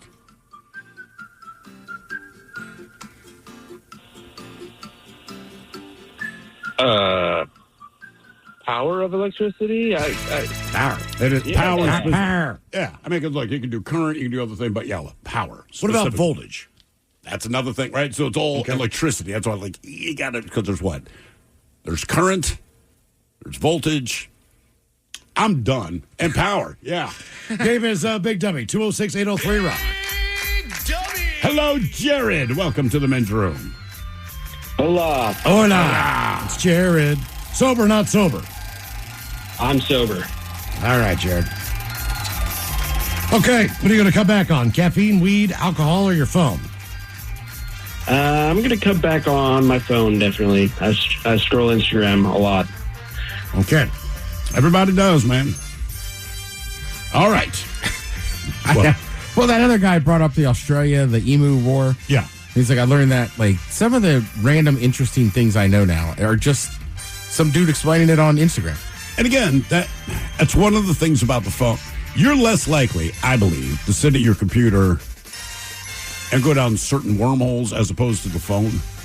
Yeah. Like on the computer, for some reason, it just seems like people feel there's some specific agenda that they have. That's why they're on the computer. The phone is just like, whatever's on there, I'm going to watch. Yeah. So, like, most of the interesting, dumb stuff is probably from watching your phone and not the computer. I don't know why that is, but it is. By the way, if you are on your phone and say you're on the light rail, could you get the F out of the way at the top of the stairs? Oh, yeah. I mean, the guy's just You standing. talking about escalator or stairs? This was stairs, and it's going down. So he had gotten off the train with a bunch of us. It was rush hour. And he's kind of the first guy to the stairs, and he's trudging along looking at his phone. I get it. A lot of people do that. But when he got to the top of the stairs, he just stopped to finish watching what he's watching. And look, I don't care, but stand somewhere else, please. That's all. I'm with Miles, too. if you don't go to the city a lot or you're a teenager, get out of the front of the escalator. Yeah, God. Like they just stop. Also, stand on the right. Yeah. That's it. In case someone's in a hurry and they need to get past you. We got a lot of rules. A lot of rules, goddamn. These are basic rules, dude. Yeah. Just It's like, think of it like driving. stay to the right. Sidewalk, if you're not going fast. road, Yeah. stay to the right. If you're slow, stay in the right lane. And it's okay. We'll pass it. Yeah. No problem. All right, Jared, quit bitching. Here's your question. Polynesia is part of what continent? Polynesia.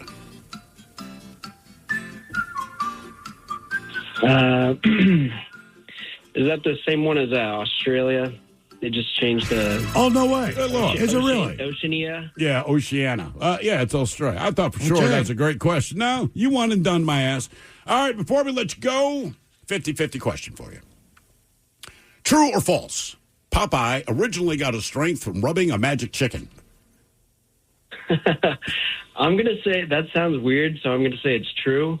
A magic chicken. Now, I'm assuming that they mean an actual chicken. Yeah, so he originally got his strength from rubbing a magic chicken. All right, and then basically the agricultural sector got involved and said nobody wants to buy spinach. Kids don't want to eat spinach. How about this? You say he gets the strength from eating spinach, and it actually worked. It upped the sales, etc. Wow. But yeah, originally a magic chicken. That's not weird. Game is Big Dummy, 206-803-ROCK. Big Dummy! Hello, Morgan. Welcome to the men's room. Hola, bitch. Hola. Morgan, are you sober or not sober? He's already got one right. Boy, got his name right. I'm chilling. You're chilling. Does that mean you're sober or not sober? Not sober, man. All right, he's chilling, man. Yeah. Okay. Chilling in the bathroom. Sorry. Great. Glad Is to that where catch you you there. Is that where you smoke weed? No, I'm not even high. I'm just drinking. All right. In the bathroom? I'm just kidding. A power poop? You power shower, power poop? Okay. All right, yeah, power poop. Are you actively pooping as we speak to you right now? No, like, can you come back to me? I can get out of here real quick. No, it's fine. Yeah. We're just curious what you're up to at I this think moment. he's asking us. No, the answer is no. You have to stay right there. In the bathroom. Watch his hands. No, we're in this together now, man. What are you cutting back on? Caffeine, weed, alcohol, or phone use? Sorry, is this what we should or what we would? Well, what you can. What you should. Yes, correct. What I should? Alcohol. Okay. Okay. As he says, as he's having a power poop and a drink. Yeah. All right. All right, here's your question. What 1984 movie, remade in 2012 with Chris Hemsworth, was the first movie to be rated PG-13?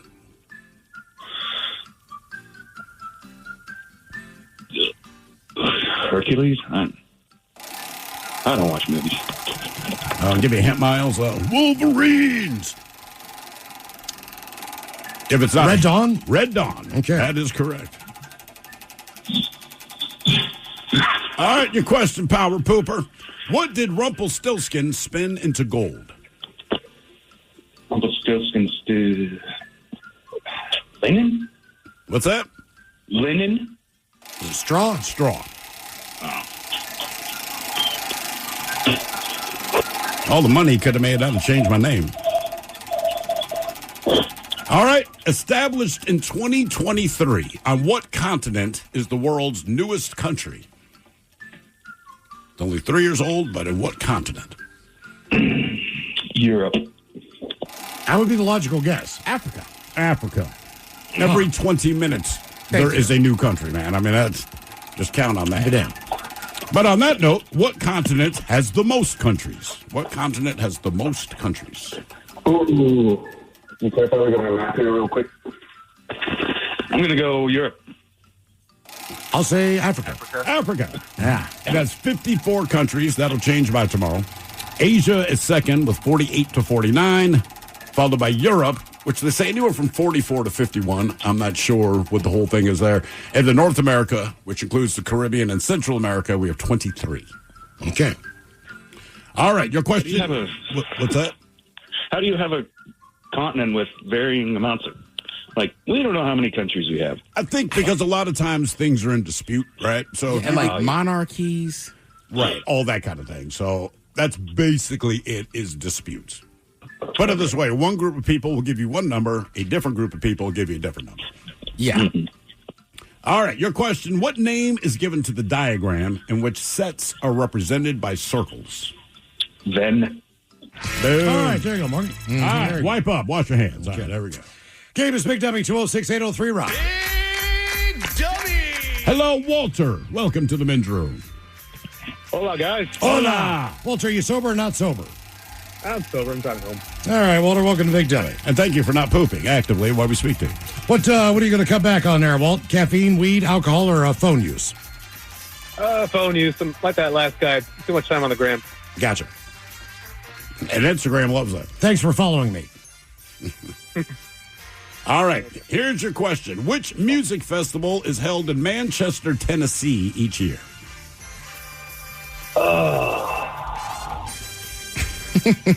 Yeah, it's been a long week. I don't know. I'm going to go with Lollapalooza. No, No, Bonnaroo. I don't know. That's where people die of heat stroke. Yeah, they hold it in, I want to say early June. In Tennessee. Yeah. Rural Tennessee. Then they're always shocked. It's like, oh, this weather sucks and there's thunderstorms. Well, they just named every, per state, the best city to visit at that time of the year. Like early June, beginning In of summer. June was Nashville. And I'm like, who made this list up? That's insane. Well, if you're making a list of states, you got to pick one city. I would go there in the fall. Right. You said the best city you per said the state best per city month. Oh. So, in other words, Miami might be January. Yeah. Or, And they or said Phoenix. Nashville for June. That seems insane to me. They're incorrect. I'm just throwing that out there. They are wrong. Yeah, you should go in March. Mm-hmm. All right, your question. Who was the first director of the FBI? J. Edgar Hoover. Nice job. Yes, indeed. Okay. Game is Big Dummy 206-803 Rock. Hello, Dwayne. Welcome to the men's room. Hola, gentlemen. Hola. Dwayne, sober, not sober? Drinking a men's room lager, tomorrow. All right, Dwayne. Right. Go. Good for you. Okay, the 20th anniversary edition. You should follow that up with a men's room IPA. Yeah, why not?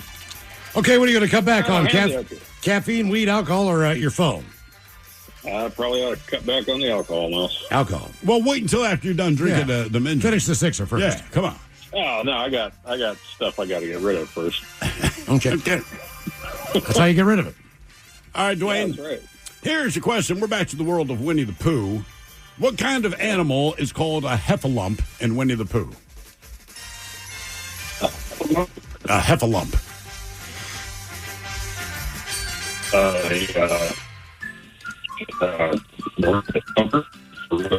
What was that? You're breaking up, Dwayne. Dwayne, move where your location is if you can hear me. Yeah, it's been kind of sketchy today. There we go. Okay. What was your answer? The rabbit. Nope. Okay. I'll say a cow. An elephant. Oh, well, heifer. But think long body on camel. That's just me. Although I guess they call those humps, not lumps. Or something, but... All right, your question. What made-up expletive was Battlestar Galactica's dirty word of choice? Oh, boy, I watched that when I was a kid, but I don't remember that. I think this is the updated version. They weren't... Oh, it was like Dirk Benedict. No, they were not dropping the bombs when we were watching. Oh. Fugazi. You're not that far. Frack. If you can say that, just let them drop the F-bomb. Yeah. What the frack is this? Like, okay, I think everyone's pieced together what they meant. Just let them drop the bomb. Yeah, it's like drinking a beer out of a red cup at a tailgate. You know what? You're right. We know what's in there. Right, we know what it is. Okay. Okay, your question. What organ in the human body is primarily affected by cystic fibrosis? Cystic fibrosis. That's the liver. Kidneys? Lungs. No. Oh. And I'm glad I don't know that.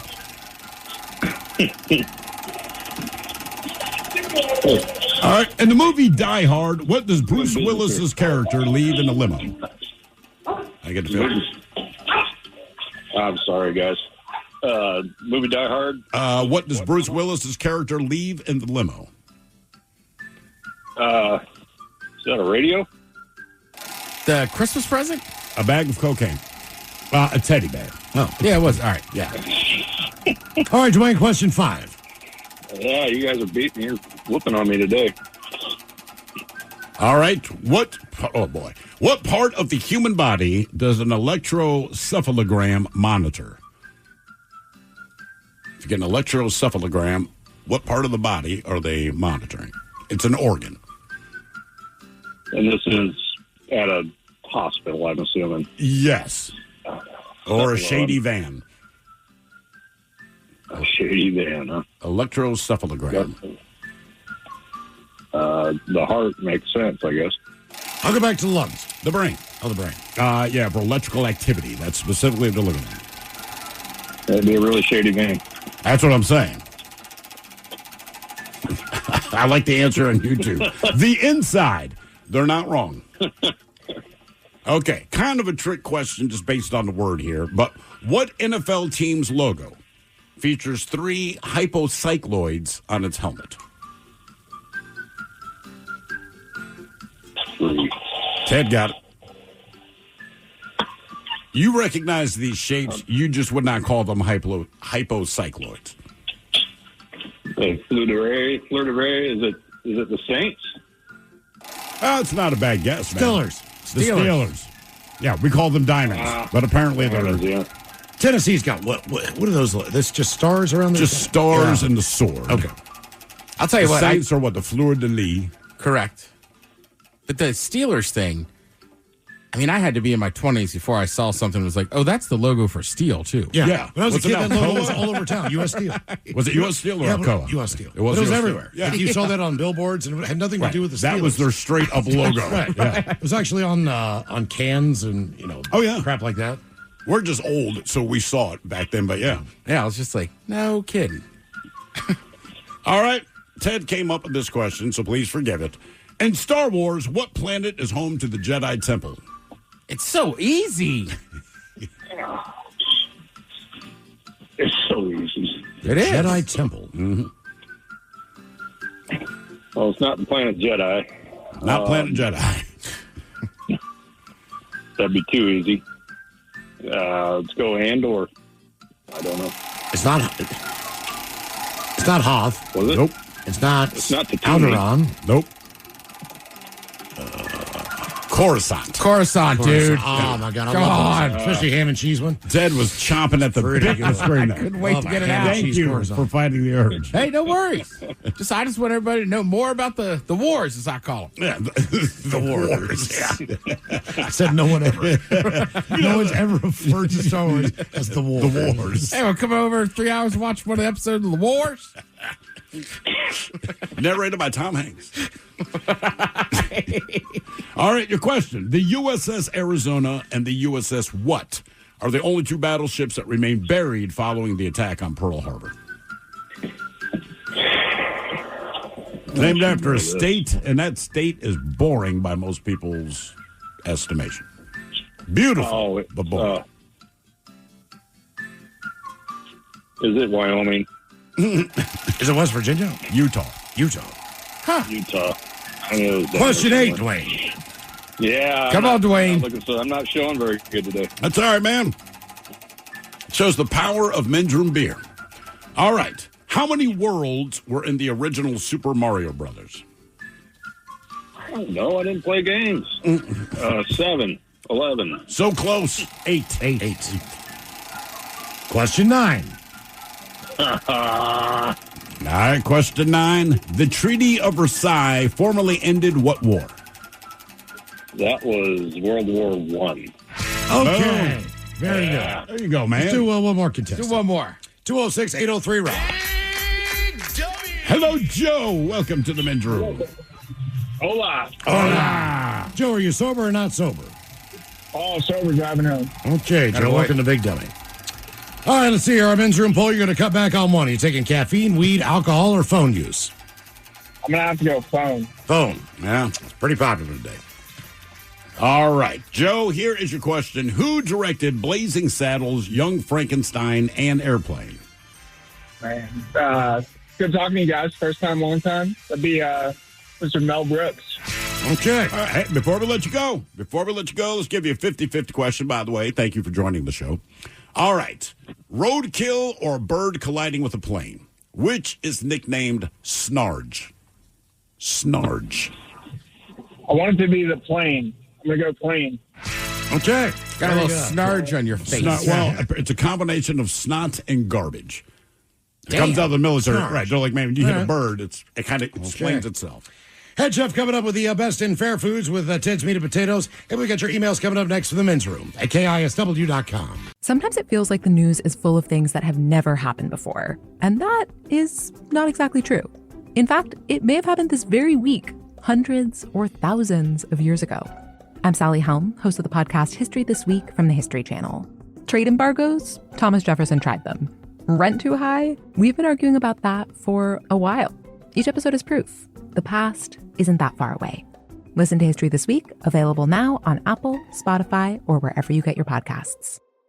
I'm Jenna Fisher. And I'm Angela Kinsey. And together we have the podcast Office Ladies. Just because we finished rewatching The Office does not mean we're going anywhere. Every Wednesday, we'll be sharing even more exclusive stories from The Office and our friendship with brand new guests. Plus, you can revisit all the Office Ladies rewatch episodes every Monday with new bonus tidbits before every episode. So follow and listen to Office Ladies on the free Odyssey app and wherever you get your podcasts.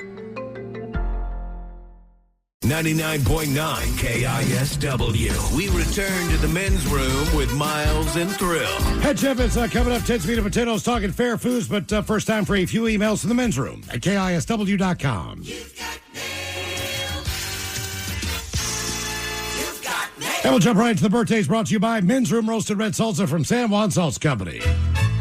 Dip responsibly. Guys, I want to wish my personal organ donor, Tyler, a very happy 55th orbit around the sun. He was born only 5 minutes after I was. We are considered identical mirror twins. Could you give him a what the F was that, a fart montage, and Al hitting the window from your older brother, Todd? Oh my God! What the is that, bro?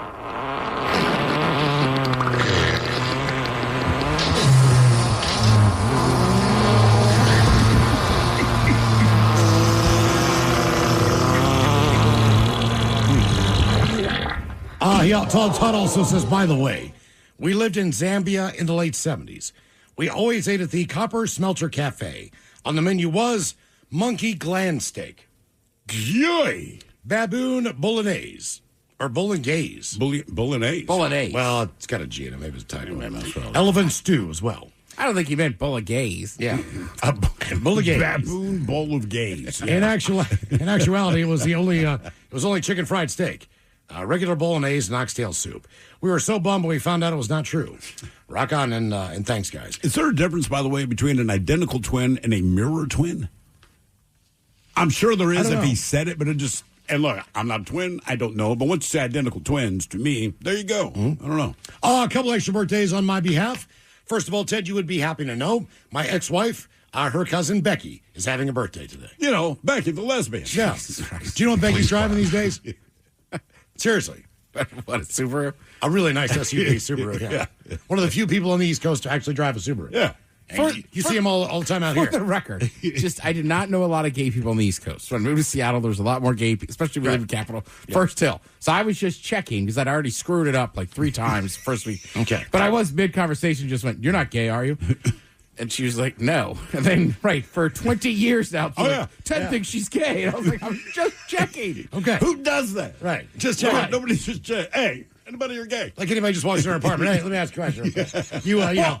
Look, I wasn't always the person I am now. I probably use some terms I wouldn't use. Sure. So I think at the stupid bar we used to go to, somebody would be like, "You can't say that word. Like that guy's gay." I was like, "That guy's gay?" So, that's how my mind was working. Okay. Like I was going to tell a story, probably use a derogatory name, so I just went term. Like, you're not gay, right? I appreciate that you checked. It was just like, wow. That is, the Subaru's not. Does she have a family? Yes. She has a big SUV. It's one of the nice big SUVs. All right. But she does. She drives a Subaru. I have a beard, too. Also, today is my sister's birthday. Natalie is 47 years old, which is crazy to me. She is that old. Now, before Miles acts like he's being sentimental about this, what did you ask me in the elevator? Hey, man, it's the day of your wife's birthday. I'm like, no, man, it's in January. It's like, Oh, that's whose birthday it is. Like, I know it's someone I know's Right, birthday. exactly. Yeah. Well, there's a couple that share birthdays. But I'm like that you started with my wife. So, Like, it is not. Well, Steve's wife has the same birthday as my first wife. Correct. So I always remember that. But I knew there was a couple attached to my sister. I just couldn't remember who it was. So he asked me. Yeah. Before realizing whose birthday it was. Honestly, dude, you should get a Facebook just because it reminds you. I mean, is it worth just the birthdays? It'll let you know. I mean, for me, it's worth it for the birthdays, and then I like to see what like my cousins and people are up to on the East Coast. Okay. So that helps, but honestly, the birthdays is a massive help. All right. Does it saves a lot of aggravation and a lot of awkward Hey, conversations. Mike Hockenhouse. Say that again, Mike. Without everybody. Say that again. It saves a lot of aggravation and awkward conversations. Oh, okay. All Correct. Like when you miss a birthday. I have But found I'm already the king of that. I don't care. that when someone gets mad, like, hey, man, you missed my birthday. I found that the best response, because usually they laugh, is like, I did not forget. I just don't care. Yeah, I mean, Because they know I honestly forgot. Yeah, it's Whether I hard. care or not, who knows? Mm-hmm. I know like the general area or like month and It's your time. birthday month. Yeah, I have buddy. definitely wished one of my buddies happy birthday, and it's like, sorry I missed it. He's like, dude, it's in 2 weeks. I was like, oh, It's My from bad. last year. My From bad. last year, dude. right. So I got some dad jokes for my sister, just like the old times. Here we go. Do not spell part backwards. Do not spell part backwards. It's a trap. It's a trap. I remember that from the wars. I told my ex-wife I wanted to be cremated. Oh, yeah. She made an appointment for Friday. Did you guys know that Coldplay's writer calls for a fruit basket full of bananas? No. They're all yellow. I like that song. My wife said you never listen to a word I say. Oh, yeah. So that's a strange way to start a conversation. What? How many shipwrecks are on the bottom of the sea? How many shipwrecks are on the bottom of the sea? I don't know. All of them. All of them. Oh, good call, Mike. And how do you stop women in Alabama from getting pregnant? How do you stop women in Alabama from getting pregnant? Kill their brother. Tell him you're an Auburn fan. Well, the brother just gets a vasectomy. To kill him, that's it. Do all that. Yeah, I went a little overboard. I apologize. Crazy. Kill the brother. Yeah. All right, guys, here you go. Happy, happy, happy birthday. Happy, happy, happy birthday. Happy, happy, happy birthday to you, to you, to you. Ya's a Dirty Germans brought to you by Men's Room Original Sausage. Available through Uli's World Famous Sausage, mensroomlive.com, and other fine retailers. Schweinefly. Thank you, Bob. A couple extra emails. The subject is cats from yesterday's show. Gentlemen, listening to the podcast on the Odyssey app. And I'm a cat. I have two large male ragdoll cats. What are ragdoll cats? I'm not sure. Yeah, they talk like this. Hello, my baby. I can play the piano. They Play grew up, ragtime girl. grew up with my mom's parrot. Meow. Meow. This parrot was a little cockatoo, little smaller than a crow. They don't think parrots are birds. They sit in the window doing that vibrating mouth thing, wanting to kill crows, and that parrot just sits right next to them. In fact, the parrot used to be so lonely, she would rip out her own feathers. That was cured from the cats. I never separated them, and the parrot followed the cats everywhere because she loved them like they were her babies, which is funny because they're both over 20 pounds. That from Mike. That's a parrot who just, you ought to go hang out with these cats. You know, all the bird friends are like, dude, it's a bad idea. So basically, the cats invited the parrot to the cookout. Yeah, essentially. Yep. Oh, here's hang out with okay. us. On the flip side of the cats being friends. Gentlemen, 1 month ago, my family and I went to the King County Fair and bought 2 sugar gliders. All right. One male, one female. 2 weeks ago, I wake up and find the male dead on the bedroom floor. Oh. We knew one of the cats got him from the sugar glider's cage. My wife thought I left the cage open the night before. I had a few beers, but I'm positive I locked the cage. This morning, I woke up to my wife screaming, "You were right. Coco has the sugar glider in his mouth." Oh. I jumped out of bed again to see the female sugar glider breathing her last breath. Again, that was 5 a.m. this morning. R.I.P. Cleo. Thanks for letting me share. That from Ryan, the Uline driver. That is amazing to me that his wife just wouldn't believe him. You know that. Yeah. What did you do with my keys? What did I do with you? I have nothing to do with your And there's anything. sugar gliders, and you have cats. It shouldn't be shocking the cat figured out a way to... It can't be the cat, Ted. Yeah. And here's a negative cat story. Other than killing sugar gliders? Yes. Well, this one, the sugar gliders get revenge. All right. Gentlemen, I was 6 or 7 years old, me and the family visiting my mom's cousin's family in Colorado. They had a farm there with a few cats and dogs. Well, me and my brother, who was 2 or 3, went outside to explore the farm. One of the dogs there came along with us. The dog was friendly at first, jumping around, rubbing its head, usual dog stuff, until one of the cats came across our path. The dog wanted to play with the cat, so it's rubbed its head, and the cat didn't want any of that. So the dog picked up the cat at the back of the neck and shook its head, breaking the neck of the cat. Oh! Me and my brother went back to the house and told the story to my mom's cousin. Yeah, he came out and saw the dead cat and tried to punt the dog from the backside. But that dog knew what was going to happen, and he ran. That ended the evening, but to this day, I can still remember the sound of that cat's neck snapping. Anyhow, pet owners, myself, right now with multiple animals that me and my wife take care of. That from Crazy Carl. Crazy Carl, that's a pick-me-up. History That Doesn't Suck is a legit, hard-hitting American history podcast told through entertaining stories. History That Doesn't Suck, an Odyssey podcast, available wherever you get your podcasts.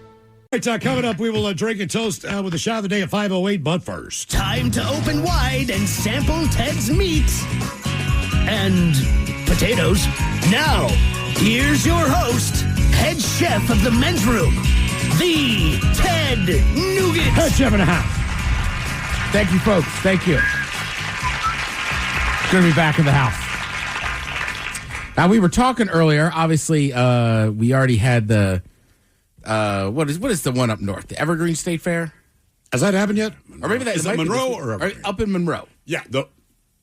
Crap. I think it's the Evergreen State Fair. I used to go there every year. I don't remember if it's the Evergreen State Fair or the Monroe State Fair, but either way. Well, I it is enjoyed that in one. Monroe. It is in Monroe, but it's next to the Evergreen Race. August 27th through September the 7th. So it's going to get It's about underway to here in a start. week. All right. So Okay. we're getting in. And then I think the Washington State Fair, a.k.a. the Puyallup, kicks off in early September as well. Yeah. So we got some fair foods. These are some outrageous, as they say, carnival fair foods. I would also say, too, like growing up where we did on the East Coast, you go to the beach. So the boardwalk is almost like a summertime fair carnival. It is. You got all the rides and all the crappy food.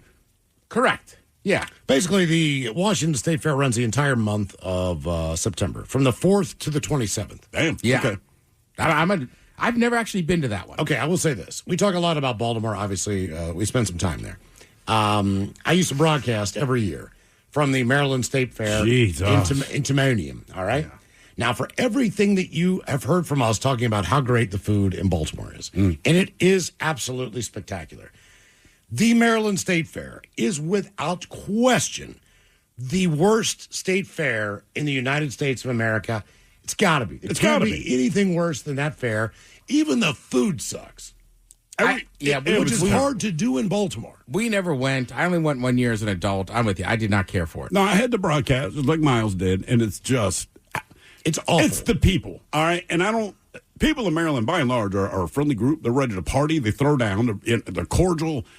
I don't know what happens at the state fair because none of them come to it. The rides suck. The whole thing sucks. Part of that, too, is just it's so built into that culture there that you go to the beach, you go to Ocean City, so you left? have the boardwalk. So minus maybe some animals you'd see at the fair, there's not much that state fair can offer you.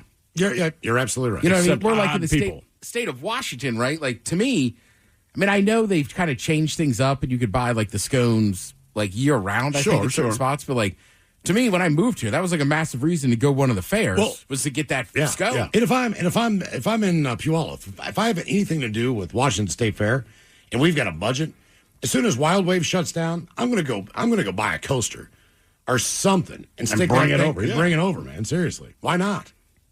They already have rides. I know that, but you can get a couple more discount. Because, Wild Waves is closing down. You can never have too many roller coasters. Yeah, exactly.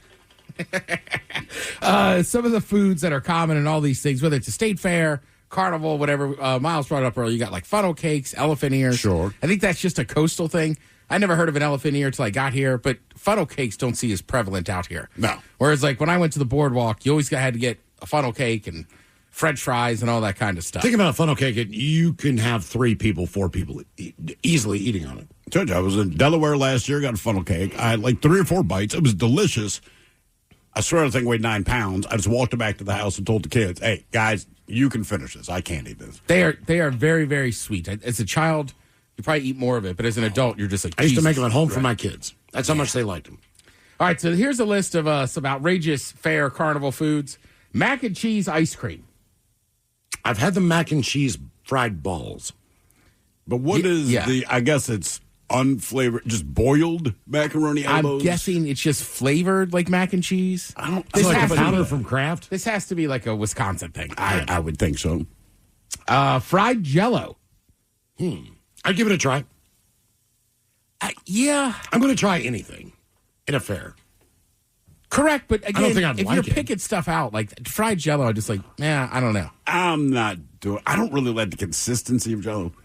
Yeah, like it doesn't freak me out or anything. I just like, are you a liquid or are you a food? But deep fried Jell-O, like, no, I'm all right with that. Anything deep fried. Although, you ever seen those big plates of deep fried like onion straws, kind of like a blooming onion, but there's like a but tower those of them? are like actual foods, right? Yeah. Like I've had, like I was at somewhere, it might have been the Texas State Fair, and they had like deep fried beer, but like basically you're just eating batter. Yeah, because it like fries out of it. Cotton candy tacos. TQs. Do we know what they wrap them in? Look, it's cotton candy with other stuff shaped like a taco. Okay. Like it's not like there's a taco shell in there. Okay. So again, gimmicky. I'm sure kids like it. I guarantee. I'd pass on that. And they put other stuff in there, but I'm just like, I don't like cotton candy. Not as much as that Mariner's little girl, but I like cotton candy. Yeah, I was there that night. All right. This one I'll try. Peanut butter and jelly, corn dogs. Well, so is peanut butter jelly is inside the batter? I assume. Okay. I don't know, man. I love peanut butter and jelly. I do. That'd be my wife if I wasn't married to my wife. But peanut butter jelly corn dog, I'm not feeling that, man. Put it in there. I'm in. I'm willing to try it. Yeah, I think peanut butter belongs on a lot more things. A lot of people say you should deep fry an Uncrustable, so it makes the same idea, right? And a lot of this stuff, like I said, like deep fried bubble gum. This is a list of outrageous carnival foods. But there's no gum in the center. It's course. just flavoring. Yeah. Okay. So you're just eating deep fried stuff. Bits. Deep fried stuff. There's just a few things I've had, like frankly, deep fried bacon was one of the most disappointing things I've ever had. Right. Sounds too good to be true, and that's right. Right. It just seemed like overkill. You're cooking bacon. I mean, you're basically just doing the same thing. It cooks in its own grease and fat. It does. Right, But you but deep fry, fried got a it- batter. right, you got to batter. you batter it. Okay, Yeah. gotcha. Would you go to like so there's like fondue restaurants where they bring like a little boiling liquids to cook this crap off. I know this would be wildly dangerous, but if we're like a little mini deep fryer place. Because people love deep fried whatever, right? So Correct. instead of the boiling liquid, it's hot boiling grease that inevitably will hurt you. But you can order one of 20 freaking things and you just deep fry this. So if you wanted to try deep fried Jell-O, like we basically just get a Jell-O shop. And you're like, all right, man. And You ever done, You batter it, you cook it up. I don't know, because that's one of my favorite things about going to a bar or restaurant is that they handle the frying. Exactly. Okay. They You know cook the what I'm food. It's like going to Korean barbecue. Like you're barbecuing. You're at the table. You're barbecuing. I have done the Korean barbecue, but you don't like the heated that's thing in the okay, middle. but my deep fryer idea. Well, just hear me out though. But the barbecue and like it's like the steak and everything is so thin, you All right. barely have to cook it. Okay. And you're just kind of picking it off. I don't know. Like I hear your head is, but like I have an air fryer. I never had a deep fryer or like a fry daddy in my Well, house. you haven't come to my fried do restaurant. Fried do. It's like fondue, but unhealthy. They say this is a crazy carnival food. I don't think it is. I think it should be offered more places because I want to eat it. Pickle pizza. I would give it a try. I mean, if I liked pickles, I would try. I just no. No. I mean, I give it a shot. Yeah. Well, we're briny. He's whiny. Wow. Really? Is that how it is? Yeah. Okay, I just came up with that. How much would it take I'm for you to eat a pickle? insulted because I'm not insulted. How much money would it take for you to eat a pickle? Like a pickle spear? Honestly, I hate them at $500. $500. $500 for me to eat. Mentally entire- noted. It's just so weird. What? Because Think we can pull the only $500? vegetables I ever really see eat are pickled vegetables, but you don't eat pickles. I don't like pickles. Correct. I think not all pickled vegetables, but most pickled vegetables to me Tastes good. I don't know what happens to a cucumber when you brine it, but it turns into that, and I'm like, this is effing disgusting. I mean, I like pickles, but the older I get, I've turned into like crazy pickle guy. I got like 3 different types of pickles in my fridge. Like really, if I get I have a hard time. What makes your decision about which one you're going to use at any one time? Oh, well, I'm glad you asked. Yeah. So if it's like a hamburger, sometimes I like to go old school McDonald's and just that's what the bread and butter ones are for. All right. Is that a sweet pickle? Kind of. I like a dill. I just on burgers. Dill is what I eat the most of, so you got to have mini dills just to eat. You're just eating those points. There's no correct. Okay. And then I have dill stackers if I'm making like a turkey sandwich or something. God. Those are the so flat gross long to ones, me. right? Yeah. Ew. Then I have some mild pickled pepperoncinis. I can eat pepperoncinis. Yeah, me too. I said it's a briny lifestyle. Is there a brand that you lean on? I think I usually am a Vlasic guy. Yeah. Pretty good. Classic Vlasic. These are crazy, outrageous carnival foods. Chocolate-covered bacon, salty and sweet. Fine, yeah. Put it on a stick. I'll eat it. Put it on a stick. Hey, man, you got a stick to put this on. Well, going back to your thing, Miles, like, I don't want a whole order of chocolate-covered bacon. Exactly. But if you're selling a stick of it for $3 or $4, I'll take a stick. Sure. Here's another one. Fried Coca-Cola. They use Coke in the batter, roll it into balls, deep fry it, then top it with cinnamon sugar. I'm sure it's freaking delicious. I'm not sure if this is flavored or there's a mini slider inside of it, but it says cheeseburger donuts. I'm guessing there's a slider. Well, isn't it just the... so it's not the hamburger with the donut is the bun. Correct. Minor league baseball, correct? Right. Yeah, this is a... I'm guessing there's got to be something There's got to be inside. something inside. Yeah. I mean, if you're going to deep fry a slider, I'm going to eat it. Yeah, that's a good point. And then number one of the outrageous carnival foods, deep fried butter. Yep, that's the one the guy called. Okay. I'm sure it's delicious. I would just feel my heart stop as I'm eating. That would be the one I think would leak out, like the beer. You know what I mean? It's you know butter. what? I'm with you. But they might freeze it. Like, so remember Chi-Chi's had the deep fried ice cream? Mexican fried ice cream? Yeah, so when I started working, I realized, so we have the freezer, and then there's the sub-freezer. So if you have the butter in the deep freezer, which is like negative 10 degrees or more, you deep fry it, and the time that the batter cooks, the butter doesn't melt, but it's soft. All right, that's my guess. I don't know. Yep. Thank you, Head Chef. We appreciate it. Coming up at 5:08, we'll drink and toast with the shot of the day. You are listening to The Men's Room. Have you ever felt like you were living just a B or B plus life? It's so dangerous to live that, more dangerous than a B minus or a C plus life, because when you're living a B or B plus life, you don't change it. You think it's good enough. Is it? I'm Susie Welch. I host a podcast called Becoming You. People think, okay, an A plus life is not available to me, but there is a way. We are all in the process of becoming ourselves. Listen to Becoming You wherever you get your podcasts. The Men's Room returns with Miles and Thrill. Back out of here at 5:08, we'll drink and toast with the shot of the day. And we do have your headlines on the way at 5:50. But first, go check in with Mike Hogg and some of the stories and headlines he is not working on. Well, thank you, Miles. The trend continues. Another article was released claiming Americans' drinking remains at a record low. Why do they feel they have to keep repeating this? I think it's don't just know. shocking. I mean, I It's will scaring say, people. Yeah. I mean, last year... Are they encouraging us to drink more? I mean, that's the way it seems like, oh, my God, you guys have stopped drinking. And when we were drinking, it's like, hey, everybody slow down, man. It's unhealthy. They're finding other coping mechanisms. I mean, I think a big part of it is that younger generation. I don't know what the hell they're called now. But they're not drinking as much. That's interesting. But even for me, right, at different parts of the year, I took months off. Yeah. I mean, it's just like, guys, I don't know how times you have to repeat. Because it's not like you're repeating it year after year. This has all been in the last month. They're freaking out. Like, okay, we get it. Are you encouraging us to drink more? Because listen, I have not reduced my drinking. I'm still doing my part. But good if people are drinking But less. even you took like a couple weeks off last year. Did I? I think so. See, I don't recall that. Yeah. Really? Why? Did I have a reason? Someone tell me I had to? I mean, yeah, we don't have to get into it. Yeah, I was going to say I had to come from the outside. I'm going to guess my wife. Yeah, something. I think they're just starting to demonize it. Like I see it in comment sections. Like they're demonizing it. Just wait till they all turn 30. They'll start drinking. Okay.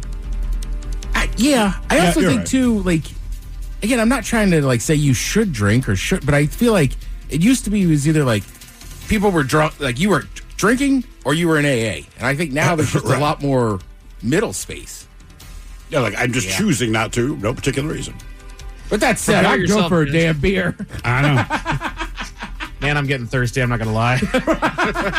Go crack one. Prepare yourself, gents. A time traveler from 2118 has warned that the world is facing, quote, horrors in the future.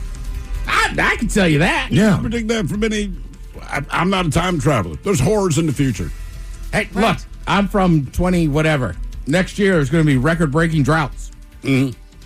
Exactly. There's going to be political unrest. Now. They faced horrors 100 years ago. They faced horrors 500 years ago. Horrors are just the bad things that are happening at that point. It's called the human condition.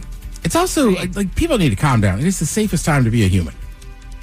It really is. And I think that's why you have all the bitching and because we don't have any real quote-unquote You have indoor dire plumbing. issues. Yeah. We were talking about this on the podcast. Do you know how nice it is to have trash trucks and sanitation? Man, I thought about it today because in my mind, I'm like, oh, God damn it, I got to take all this crap down to the street. Then I'm like, you know what? Imagine if you had to figure out what to do with your own crap. Yeah. I was like, this is actually a great system. I make trash. I roll it down to the street. Someone I don't know shows up in a truck and makes it disappear. Repeat. Nice. Yeah. Entire industry. I listened to a quote from that British comedian Jimmy Carr. He talked about how our desires are mimetic. Like no matter what it is that we want, once we get it, we want more things. Yeah, of course. Once we get something good in our life, we want another good thing. You know, we don't focus on the thing that we just got. We look to the next thing. So it's kind of the same thing with the bad things that we're beating. Once we beat something bad, there's another bad guy. There's another boogeyman that we have to go and take out. There always now, will be. is he on the same level? Yeah, exactly. Yeah. That's why there's so many Batman movies. You beat Yes. the Joker, here's Bane. I mean, it's just like, dude, everything is just a sequel. It's fine. Right. Now, the Joker was cooler. He was a worse bad guy. But Now, still, Bane was cooler than Joker. Sorry, man. in the Christopher Nolan universe, it's at least arguable. But you know what? Back in the, the cartoon. I'm not the thinking cartoon, but twice of you to disagree. Right. What about the Batman and Robin Bane? Okay, that one was not nearly on the level of Jack Nicholson's Joker. He wasn't. You're fine. It's been discovered that people who live beyond the age of 110 have a, quote, hypervigilant immune system that fights off cancer. You don't say. Come on. That's why they're still alive? That's why they're there. I thought it was sheer luck and black lung. Like, well, of course. No, it's the shot of whiskey every day. Come on. And the cigar, right. Right, and the chewing tobacco and the tequila. Put your thinking caps on, gents. Time for the Merriam-Webster word of the day. Thrill, you currently hold the cap on this one after getting one correct yesterday. I give you guys an 80% chance of success. Merriam-Webster has not been stepping it up this week. They're giving everybody a free rein here. Is that why you're This is saying a we have a verb- chance? They've dumbed it down, so I think you guys... Exactly. I was so happy that we've gone back up in the percentages. Right. Well, they're using real words now. They're not using some fake crap that was invented back in 1500. These Okay. are real words that we use. This is a verb brought to you by the letter D. D is in dog, okay? Now, to do this with something, especially secret or private information, Diddle. is to make it... So what? Nothing. Is to make it known. It's a D word. Declassify. Oh, so good, Ted, but no. So wait, say the definition again. To do this to something, like declassify it, especially secret or private information, is to make it known. Disseminate? Disseminate, I like it. Miles, do you have a guess? God. It usually is followed by information. Decode? We're not able Declaration? to blank information. So what? Declaration? No, the word is divulge. Oh, God damn it. Yeah. I See, I can't gave you guys divulge two my little chances, feelings towards the lady. Indeed. If you say it like that, don't. I believe I news, should Miles. divulge how I feel. Yeah, brother, don't do that. Bad news, Miles. Clear Eyes brand is recalling 40,000 bottles of eye drops due to a, quote, lack of assurance of sterility and possible contamination. Oh, no. A lack of assurance of sterility. How do you know? Did you use some today? Every day. I could tell. Yeah. You got a bad batch. I know. Just wondering. What the hell? Man, I used that stuff one time. I remember, Miles, you let me borrow it one time. That stuff works like crazy. Oh, it's great. I like it better than, what's the other one? Clear Eyes? No, there's Visine. Oh, I like Clear Visine. Eyes better than Visine. What's the, what have you noticed to be the difference? Visine irritates my eyes more for some reason. Clear Eyes is just a little bit more, I don't know, moist instead of dry. I got you. I don't know. Okay. A little more sterile, just not this round. Ted, you talked earlier about carnival foods, fair foods, right? Yeah. One thing that we do know to be true is also at fairs and carnivals is that people don't know how to behave around other people. Now, I'm here to help. The Men's Room Top 10. The Men's Room Top 10.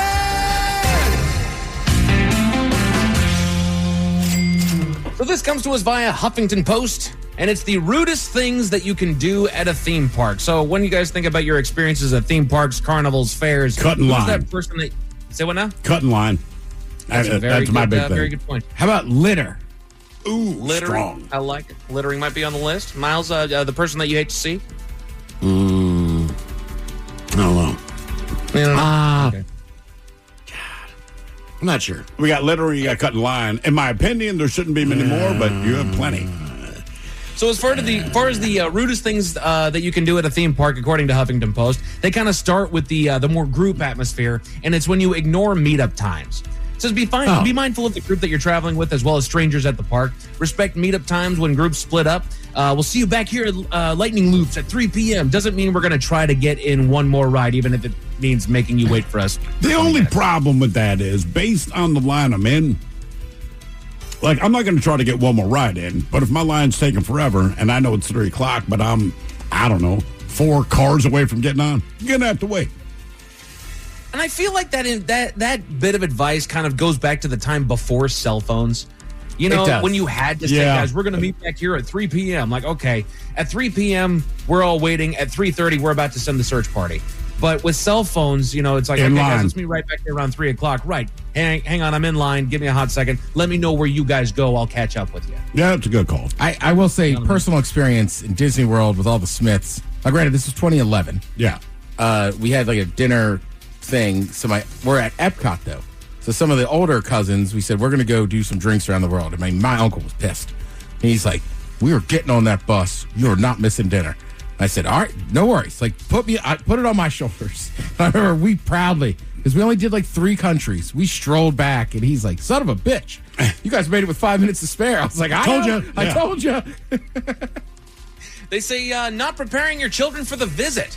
It says know your party's limits. Set the expectations at the beginning of the day so that everyone's on the same page. For example, we're going to go to the park in the morning. When it gets hot, we're going to come back to the room for lunch and naps. Then we'll go back to the park in the late afternoon and stay until fireworks. That is easier said than done. I'm about to say that from what I know to be true about based on the children, that age, does not work. Yeah, I mean, you can tell them. You can prepare with your ticket, you can walk out of the park and come back in? Depending on the park, right. Yeah, depending on the park and depending on your ticket. Okay. I will say this, though. If you're a parent, I mean, I've been to Disney World enough. Like, under a certain age, there's no point in taking them.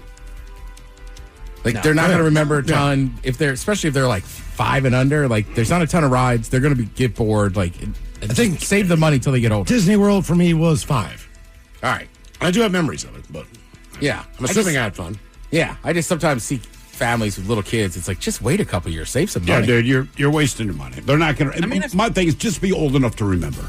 Yeah. Just be old enough to. If you're not old enough to remember, you spend a lot of money and your kid doesn't even remember having gone to this thing. They say forgetting to pack your patience is a rude thing that you can do. When preparing to visit a theme park, it's important to remember that along with the excitement, the rides, the food, and entertainment, it often comes with long lines, crowded spaces, and unexpected delays. Show some courtesy and grace and try not to get irritated. Your loud complaints impact others as well. If you don't know that, do not go to an amusement park. Yeah. Right. I mean, just like delay. It's not even delays. Like, there's lines because everyone's here for the same reason. They want to have a good time too. So you get in line, everyone's in the same line waiting to have a good time. It's fine. Yes. And that etiquette also extends to, packing my patience. Okay, I'll do that. Pack your etiquette as well. Don't take forever to get off the ride that everybody has clearly waited an hour to get on. Mm-hmm. Okay, do we have everything? Make sure double check the seats, kids. No, get the hell off the ride. Get the hell off. Later. Get off. Letting your camera ruin the fun. People naturally want to document their theme park excursions, but you don't want to let that negatively impact others. Consider whether you really need to do a 20-minute Instagram photo shoot or if it means fully blocking the walkway, for instance. People are oblivious. You're not wrong, but people are so oblivious. I've kind of accepted it, but also I'll say something. Yeah. The thing is, trying not to walk in between people when they're taking a picture of their family. Yeah, so if most they're doing people that, are pretty good at I'm that. pretty cognizant about that. Yeah, and sometimes it depends on where you are, too. You know what I mean? If you know you're standing in that spot, you got to expect people to walk by. Of course. Correct. I actually like when there's a photo shoot happening, and they wave people through. Like, okay, thank you. You know, I'm going to take a second to really get my pose right on this one. Blah, blah, blah, blah. Yeah, come on through. Thank you, guys. Dude, I appreciate it. I just did it at the Guinness Storehouse Brewery, right? Like, there's a main gate that says Guinness, right? Yeah. So we took a picture. This family waited, and then the lady was like, and I was like, "Oh, of course, give me your phone." I'll just return the favor. Yeah. I still think the power move I saw was Miles. I think we were at a Pain in the Grass, and it was a father and his son. Son's probably about 18 years old, I guess. But anyway, so they took a picture with me, and then they asked Miles, "Hey, man, will you take a picture?" Miles held the phone, took a picture of himself, and and walked away. Damn. Running, pushing, and shoving. There's no running, no pushing, and no shoving. The same guidelines that we all know from kindergarten still apply. Try to be polite if you have to get past some fellow park goers. Here's the thing. If you learn that in kindergarten, who in the hell else do we have to explain that to? Yeah. If you learned it as a kindergartner and you were older than that and we have to explain that rule to you, there is something wrong with you. I feel like that's some younger adults that are trying to reclaim any last resemblance of childhood. And you know what I mean? People are just kind of entitled. Yes. Yeah, and they're wrong. They are. Yeah, they're wrong. I gotta say, this one drives me nuts. Again, these are the rudest things that you can do at a theme park. Stopping or turning abruptly in the middle of a walkway. I don't This mind applies if to you the turn. airport as well, kids. Just don't stop. That's all. Yeah, and if you're the slower walker in a couple people, I say this all the time, do not match. Like, I walk fast or faster. If I slow down to get behind you, don't slow your goddamn pace. Right, just keep going. I'm just trying to let people by us because you walk like a tortoise. And I don't get when there's one way through. You know, you get into a corridor where it's tight enough. You know, there's people standing on either side, and so there's really one row of people going one direction and one row of people going the other direction. The number of people that I have seen just stop out of nowhere. It's like, what do you think is behind you? It's like an escalator at that point. It's a human. It's a human moving sidewalk. Right. There's no stopping. Keep going. Or just peel off to the side. Right. Yeah. Don't just stop. That's what we do in Seattle in our Treat cars. it like driving. You wouldn't just stop on I-5. And like you would pull over to the shoulder if it's that important, right? Right. Same thing. Exactly. And then this is the last and final thing, the rudest thing that you can do at any and all theme parks. Stevie nailed it. Trying to cut the line. A significant faux pas is pushing or attempting to make your way ahead of others in line. This is the epitome of poor etiquette and inconsideration. Everyone's time is valuable, and those who have waited patiently deserve to have their place respected. A more insidious form of line cutting involves holding a spot for a large group. It says be considerate of those around you. It is it's one thing for a single person from a group of 6 to run to the restroom. It is not okay for a single person from a group of 6 to stand in line until the front. It holds a suddenly have six. the restroom. All right, I was going to say that because I've been in that situation before, but it was just me because I had to use the bathroom. And people were like, all right. And I've had it happen to me, like, especially, again, the Disney park. Sometimes the lines are super long. And, like, right, if somebody comes by, it's just like, it's just me. There are my groups up there. I just, like, use the bathroom. You're just kind of like, okay. But People are Mike's pretty right. cool. If it's like 3 or 4 people, you're like, no. We had a guy, my wife and I were in line for something. I can't remember what it was, but he had been in front of us. The line's moving slow. And he peeled out to go to the bathroom. And he's there solo. And he came back, and I pointed back in front of him. He's like, for real? I said, brother, you went to the bathroom, man. Yeah. Don't worry about people. God damn, man. I don't I saw you go to the back. Get back in line. Why don't you stand back there? Come on. Some honorable mentions, they talk about blocking people's views, being disrespectful with park characters. Have you guys seen the saga with this gal that's being creepy towards Peter Pan in Disneyland right now? What? I have seen it. Wait, what do you mean? So she's Go ahead, Ted. She's one of the Disney adults. All right. And she really likes Peter Pan, but she like takes a lot of his time and brings him like gifts and stuff. Okay. All right. I don't know, but Mike, I think you might agree. Like, it appears that the Peter Pan guy is kind of like, okay, like, he's creeped out by it. But the problem is that when he's in Disney, he has to stay in character. Yep. Like, he's always on. And Peter Pan, if you remember, it's not that he's quite flirtatious, but he's very childlike. He's very complimentary. And so she has this weird romantic obsession with him that is just creepy. He's going to break character soon. And yeah, I would say the other thing too is like, I love mascots, right? But when I go to a sporting event, I recognize that the mascot's first duty is to talk to children. Yes. You know what I mean? Yeah. But if I get a chance to see Blitz when he's not, like, I'll wait. And if I can see Blitz, like, cool. But you can't, like, barge in or, like, you know what I mean? Like, it's for kids. What do you say to Blitz? Hey, it's me, Ted. Remember me? Yeah. Could it be a different Blitz than the last time? Pretty sure Blitz is Blitz, but I know he enjoys rock music. Okay. That is a rumor. That is a rumor that I've heard as well. Yeah, and he complimented my Pearl Jam hat once. All right. Yeah. Thumbs up. Like points at it and thumbs up. Well, my guy is, who's the T-Birds? Cool Bird. All right. Because he was at our golf tournament. Yeah. Oh, nice. Yeah, I talked to Cool Bird, and then right. I talked to the real Cool Bird afterwards. And I was like, thanks for breaking character. He wasn't still as Cool Bird. Yeah. Yeah. And I was like, no kidding, that's you. A player was tackled at a high school football game in Tennessee, but it was not by a player, Miles. It was awesome, though. Tell you about it at 5:50. Hey, sir, headlines are coming up at 5:50 in the meantime. A minute to drink it time. Somebody out there deserves to be recognized. And the men's room knows just who it is. So to you, we say, bottoms up, sailor. You're the toast of our shot of the day. Drink time it is, and as usual, we head to the drink desk. And Steve will throw Hill to find out who we're toasting. Yes, indeed. And today we toast one Lindsay Austin, ironically, of Richmond, Texas. Like pretty much everyone in the United States, Lindsay ordered something from Amazon. Now, unlike a lot of us, Lindsay's package was delivered by drone. And if you didn't know, Amazon offers drone delivery, and they recently announced they're expanding the drone delivery service to nearly 500 cities nationwide. That's right, ladies and gentlemen, the future is here. Well, Richmond, Texas is one of those cities. And her honoree, she received an alert that her package was out for delivery via drone. And after hearing the drone's buzzing, she went outside and watched as the drone opened its hatch and flawlessly dropped her package directly into her pool. She has now opted out of the drone delivery program. There is a video. Not that the video is exciting. You just hear her repeating the words, oh, my God. Oh, my God. Oh, my God. So, Amazon, I hear what you're saying. I'll let you try to move to the future. But if the drone cannot identify the difference between a pool and someone's front porch, maybe don't do it. And I only say that because if I were an Amazon delivery driver and I threw your package in the pool, they would call you and be pissed. You lose in your the job. end, right, it's the same thing. Yeah. Have you seen the video? I have. And I'm not shocked. But also, like, yeah, there's massive issue with drones. Oh, yeah.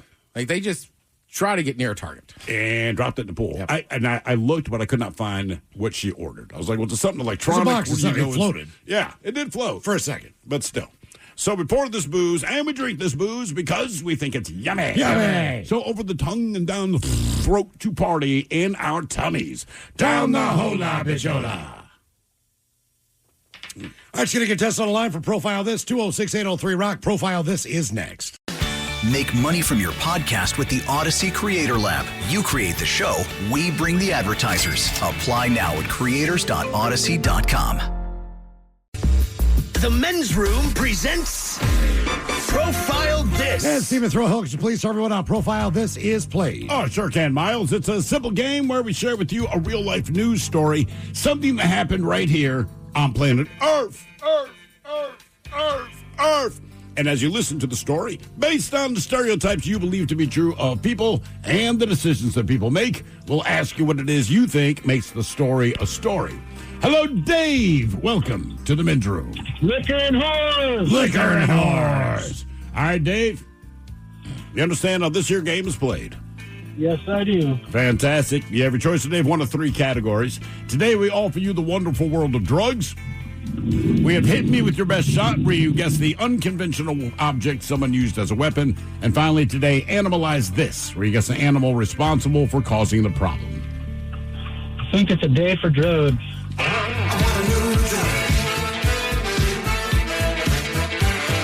All right, we go to Kentucky, where a Louisville woman now faces a series of felony charges after gun-fueled crime. Police say that LaShondra M. Payne, 30 years old, she was driving while intoxicated. Now, during that time, she chased down a vehicle while shooting and engaged in a physical assault at a Taco Bell. According to the police report, an officer stopped Payne's Ford Fusion because she fit the description of the lead suspect in two separate armed incidents reported earlier that evening. Payne's first violent encounter involved a high-speed pursuit where she admitted to chasing a black sedan and firing shots at the vehicle. She did not explain why. Traffic cameras confirmed the event. It captured her car disregarding a red light while chasing the sedan to a residence. Officers say Payne was also linked to a physical assault at a local Taco Bell. The victim at the Taco Bell told police that she pulled his hair, tried to steal his phone, and pointed a gun at him. Now, during questioning, she admitted to that, too. Now, when officers pulled her over, they said that a handgun was spotted in plain view under the driver's seat. Once again, she admitted she had stolen that gun, and records confirmed the weapon had, in fact, been reported stolen in last year. Officers then recovered a Taco Bell bag on the passenger seat and multiple bags of drugs from Payne's purse after, once again, she admitted to having the drug. The arresting officer noted that Payne appeared highly intoxicated. Officer claimed that they observed erratic behavior, slurred speech, a staggered gait, and a strong odor of alcohol. She was drunk. And a breathalyzer did reveal that she was, in fact, 2 times the legal limit. She faces a total of 12 charges.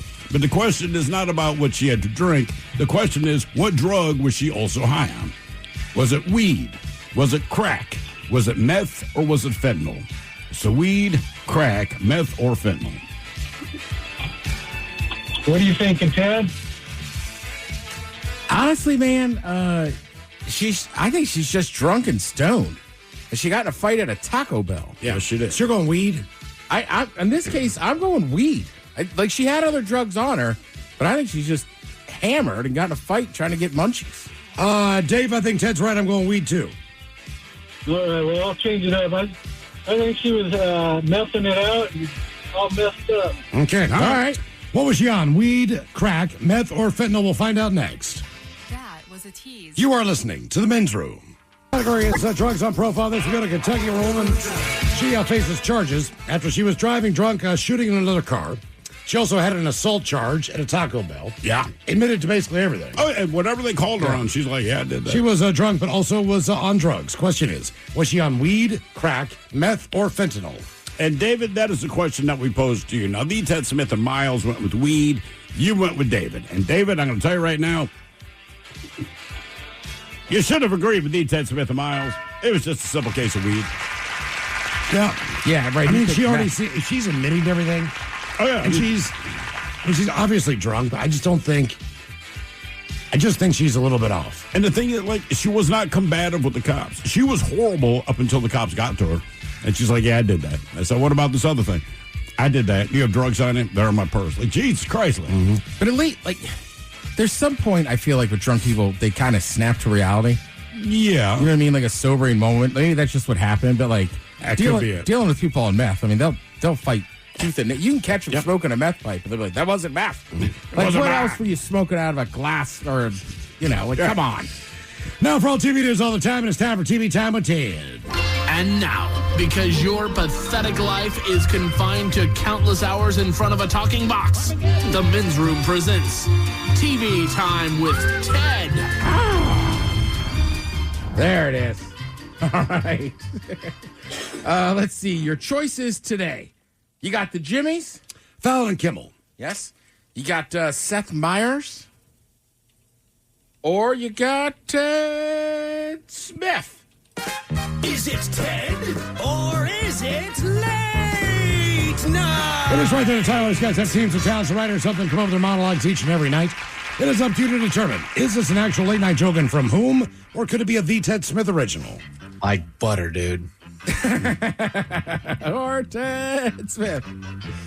Netflix has a new dating show called Wait to Date that will follow a group of people who've lost a large amount of weight and are looking to find love. Here's the cruel twist. Some of them are cake. Seth. Fallon. Fallon. Netflix has a new dating show called Wait to Date that will follow a group of people who have lost large amounts of weight and are now attempting to find love. Yep. And here's the cruel twist. Some of them are cake. You ever seen that show? No. Simply called Is It Cake? Because they make realistic looking things, but it's cake. Okay. Yeah. And you got to guess if it's cake. Okay. I saw one of Jimothy the other day on Instagram. There was a Jimothy cake? Yes. Have you seen these self-driving cars that are all over different cities in the U.S. now? They kind of freak me out. I don't even like the name. Waymo? Sounds like the noise you hear when you get hit by one. Rosie or Kimmel. Smith. Rosie O'Donnell in for Jimmy Kimmel. Have you seen those self-driving cars that are zipping around, the Waymos? I saw 5 of them on my way to the studio this morning. It totally freaked me out. I mean, I don't even like the name, Waymo. It sounds like the noise you hear when you get hit by one. 42-year-old man in Florida was working at a Planet Fitness when he reportedly stole a member's credit card, then used it to buy food and beer at a local barbecue joint. On the plus side, at least he has to go back to the gym. Defenseman. Yep. Yeah, that was me. That's a good one. Right? Yeah. He works at a gym, so I mean, don't steal, but right. It seems like he could eat a lot more barbecue and beer. Vin Diesel has said this December they will start shooting the 11th Fast and the Furious movie. Jeez. But the squad's getting a little older. The movie is just them trying to get into the car. Fallon. Yeah, that's Jimmy Fallon. Have you seen those self-driving cars that are zipping around, the Waymos? Oh, my bad. I saw 5 of them on my way to the studio. Well, some entertainment news. Vin Diesel said that this December they will start shooting the 11th Fast and Furious movie. Although I will say the squad is getting a little older. Half the movie is just them trying to get into the car. That's wild. They pumped out 11 of those things. I know. Mm-hmm. Hey, I guess if it It works. works. Yeah, works for Vin Diesel. It does. They know almost exactly how much money they make on each movie, so they know much about to spend. I mean, I don't know. It's kind of like, it's like paying your rent, and your rent's fixed. You know how much you make, and that's fixed. They're like, look, we know exactly what we're doing with this. Yeah. Well, it's like we brought up Dwayne "The Rock" Johnson before. Sure. Right? And he does a lot of big action films or kids films. Then he did a serious one, The Smashing Machine, which, again, I thought was a really good film. I thought he was really good in it. But people just, I don't think, know the story or care enough. And it's just like, at some point he had to be like, Jesus Christ, man. Like, I really worked on these acting chops, and like nobody cares. And then no one cares, right? Yeah. Let's see. All right. You know what? Before I get to K-pop Demon Hunters, I did watch the latest episode of Hard Knocks last night. All right. Miles, you're right. They turned that around very quickly. I was going to say, that game was just, Saturday night? Mm-hmm. It was kind of interesting. I had my thoughts on it, but it was also good to see Coach McDonald be like, yeah, we got to do better. We're just not playing up to our standard. And I was like, all right. And then I did read that Sunday night they sent out an email and kind of changed the practice schedule this week. Where it's supposed to be lighter, shells and stuff in the afternoon, turned into morning with pads. Okay. All right. Yeah, which I kind of like. But then I also saw an interview on another station with Matt Hasselbeck, who I very much like. I think he was a great quarterback. I think he's a very good sports reporter now. But he said he was and he was very complimentary. And if you haven't watched it, I mean, it makes Seattle look awesome. Right? The weather's been great. You're over there in Lake Washington. But he was like, there's too much cursing. And he's like, I don't know if that's a tough guy macho thing. And it's like, it's football players. It's football players, and a lot of people curse. Now, look, there is lines, right? I don't want people cursing around kids. Of course. You know what I mean? Or sometimes you're just in company or a different kind of, where you got to watch it. Because I know some people that just curse all the time. I don't think they even think about the fact. No, it's how they talk. Correct. But yeah, saying there's too much cursing, it was mainly when he said they're trying to be, I don't know if it's a tough guy thing. I don't think they're trying to act tough. That's what they do. No, the thing is, the NFL tells you we're going to put cameras on what you do. And my thing is, look, if you want to document, but they're not doing a performance, you want to document what someone does, F you.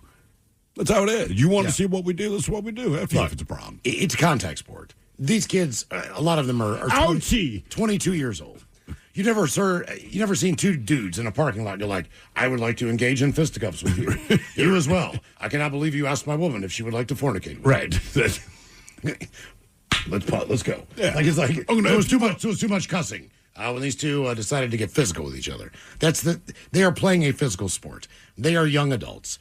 Doesn't matter how old you are. That's ridiculous. I'm not saying that Matt Hasselbeck, I get where he's coming from. I know he's a man of the cloth. But still. He's played at Boston College, super religious guy. It just seemed odd as I was like, come on, man. But it's also reality. That's people talk. Right. And you want to document it. That's the difference. It's one thing if you say, hey, man, you're going to be on Good Morning America. Then I go all right, you understand where you're at. You're on Good Morning America. You brought cameras into the world. This other effing world works.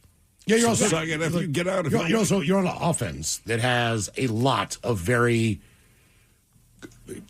pure good people. I mean, if you look at Sean Alexander, he's another guy. He's very religious. You look at Holmgren, there's another guy that's very religious. Walter Jones, his offensive team at that time, even if it was just Jerry Rice coming in from there, or whoever it was. I mean, that was that was a different offense. That was a different time. I, for years, gave Richard Sherman credit when he gave that famous speech after the NFC Championship game. And people all over the country, I had people texting me like, Sherman's this. And I go, look, he didn't even curse. He just was excited. He just made the play of his career, one of the greatest plays in Seattle sports history. And then they interviewed him on the field. It was, what are you mad about? You're going to interview a man on the field, you're going to get what you get, man. Like, sorry, how do you not know this? That's my only thing. Like, if you're too dumb to get that, don't watch this stuff. Because when you get real world stuff, things change. That's all. Yeah. I mean, right, you think that's bad. There's a good reason you don't have embedded reporters with the Big Red One or the goddamn Recon Marines. Yeah. You don't want to know how they talk. No. I can't believe how disrespectful they were. Just any of the military branches. Right? Just like, come on. All right. Speaking of Christians and Catholics, there's a Christian metal band suing Netflix over K-pop Demon Hunters.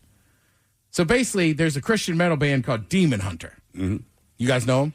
I don't, but I saw they've existed for 25 years. Okay. They're saying K-pop Demon Hunters is a trademark infringement and unfair competition. They say they're well-known and celebrated. They have the name first. They've been using it for decades.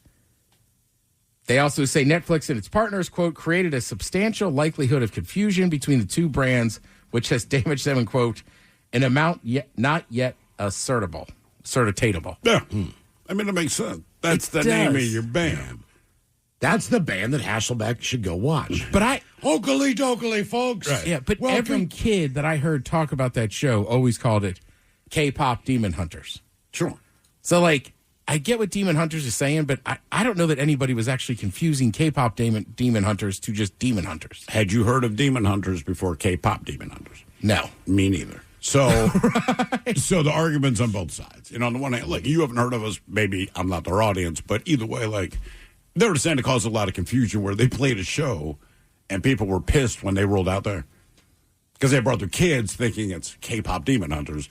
So we went to play a show. It wasn't in Seattle. It's in Chicago or something. And we were all on stage. 20% of the audience was there for us. The other 80%, with the kids, thought it was K-pop Demon Hunters. Like, who the hell are you? And they're like, we're the Demon Hunters. We've been the Demon Hunters. So I get, look, to me, the easy thing, Netflix, you got so much money. Guys, here's X amount of dollars. Let it go. I also think it's got to be part on the parents. For not doing their due diligence. Yeah. I mean, well, if you show up for a Ryan Adams concert and you think it's Bryan Adams, that's on you. Look, I don't think there's another group of people called the Globetrotters, but I make sure Harlem's in front of it. Oh, yeah. Just in case. If I showed up and it's just a mixture of white guys, black guys, and Mexican guys, and they're like, we're the Globetrotters. No. Where's the Harlem Globetrotters? Okay, you're a different show. To me, Harlem's the important part of that. Oh, yeah. Same with K-pop. Globetrotters are rich celebrities. I mean, you're right. Also, I'm still on the hunt for Washington Generals gear. Do they not sell it? They don't. They don't sell it. And it's you How can do find. they not? Because in the end, the same group's going to make the money. Dude, all for that. Well, I think also they don't really want you cheering for the Generals. But I don't. And again, if you were going with your family or something, I wouldn't suggest this. It would just me and my buddy. And I was like, we should just go because they do 2 shows, right? Yeah. So that the later show is going to have I think, older, adults, sure. more adults, probably older kids or whatever. But it would be funny to rip some beers and just be like, come on, General. Are these guys really here cheering for the General? Follow them everywhere. Right. I think, they've only won a handful of times. You'd have to, I bet the over-under on Harmon Globetrotters shows you'd have to see see the Generals win has to be in the thousands. Oh, God, yeah. Let's see. Thrill, you love this show. How I Met Your Mother. You watched it, right? No. I thought you did, or your wife made you watch it. No, we didn't. I don't think she liked it much either. I watched it for a while, then I stopped. But to their credit, it ran for a long time, 2005 to 2014. Josh Rayner, he played Ted Mosley on the show. Basically, he just says, like, yeah, I like those people. We're not close. And I don't think it's shocking news. He's like, doesn't mean it in a dramatic way. It's like going to college where you have this very intense time together. You can't imagine not seeing each other every other day. Then just you disperse and you go live your life. Yeah. Sure. And like he said, too, he's like, we obviously had a tight bond. We worked together, but he's like, I didn't pick these people. Like, they cast us together. That's a good point, right. I think the Friends thing is a little bit different, and they've all stayed tighter just because that show was iconic, and they made a ton of money. They held out, and they all got the same amount of money and this and that. So I think that helps. Like, they were a group from, like, year 2 on. And also, they just made friends with each other. Yeah. That's all, man. They got along. For whatever reason, they got along. Okay. Yeah, so like that one doesn't shock me, and also like I don't think you should be heartbroken if actors don't actually hang out outside of. I mean, you see it in sports. Played with this man for 11 years. Well, you've been retired for 7 years. When's the last time you saw him? 7 years ago. Yeah, and there's no ill will, nothing. Just we weren't friends. We don't dislike each other, but we didn't hang out. Right, and for athletes too, it matters of like where you play and do you stay there. Right? Like Miles has brought this up a bunch, but like. Sorry, Green Bay.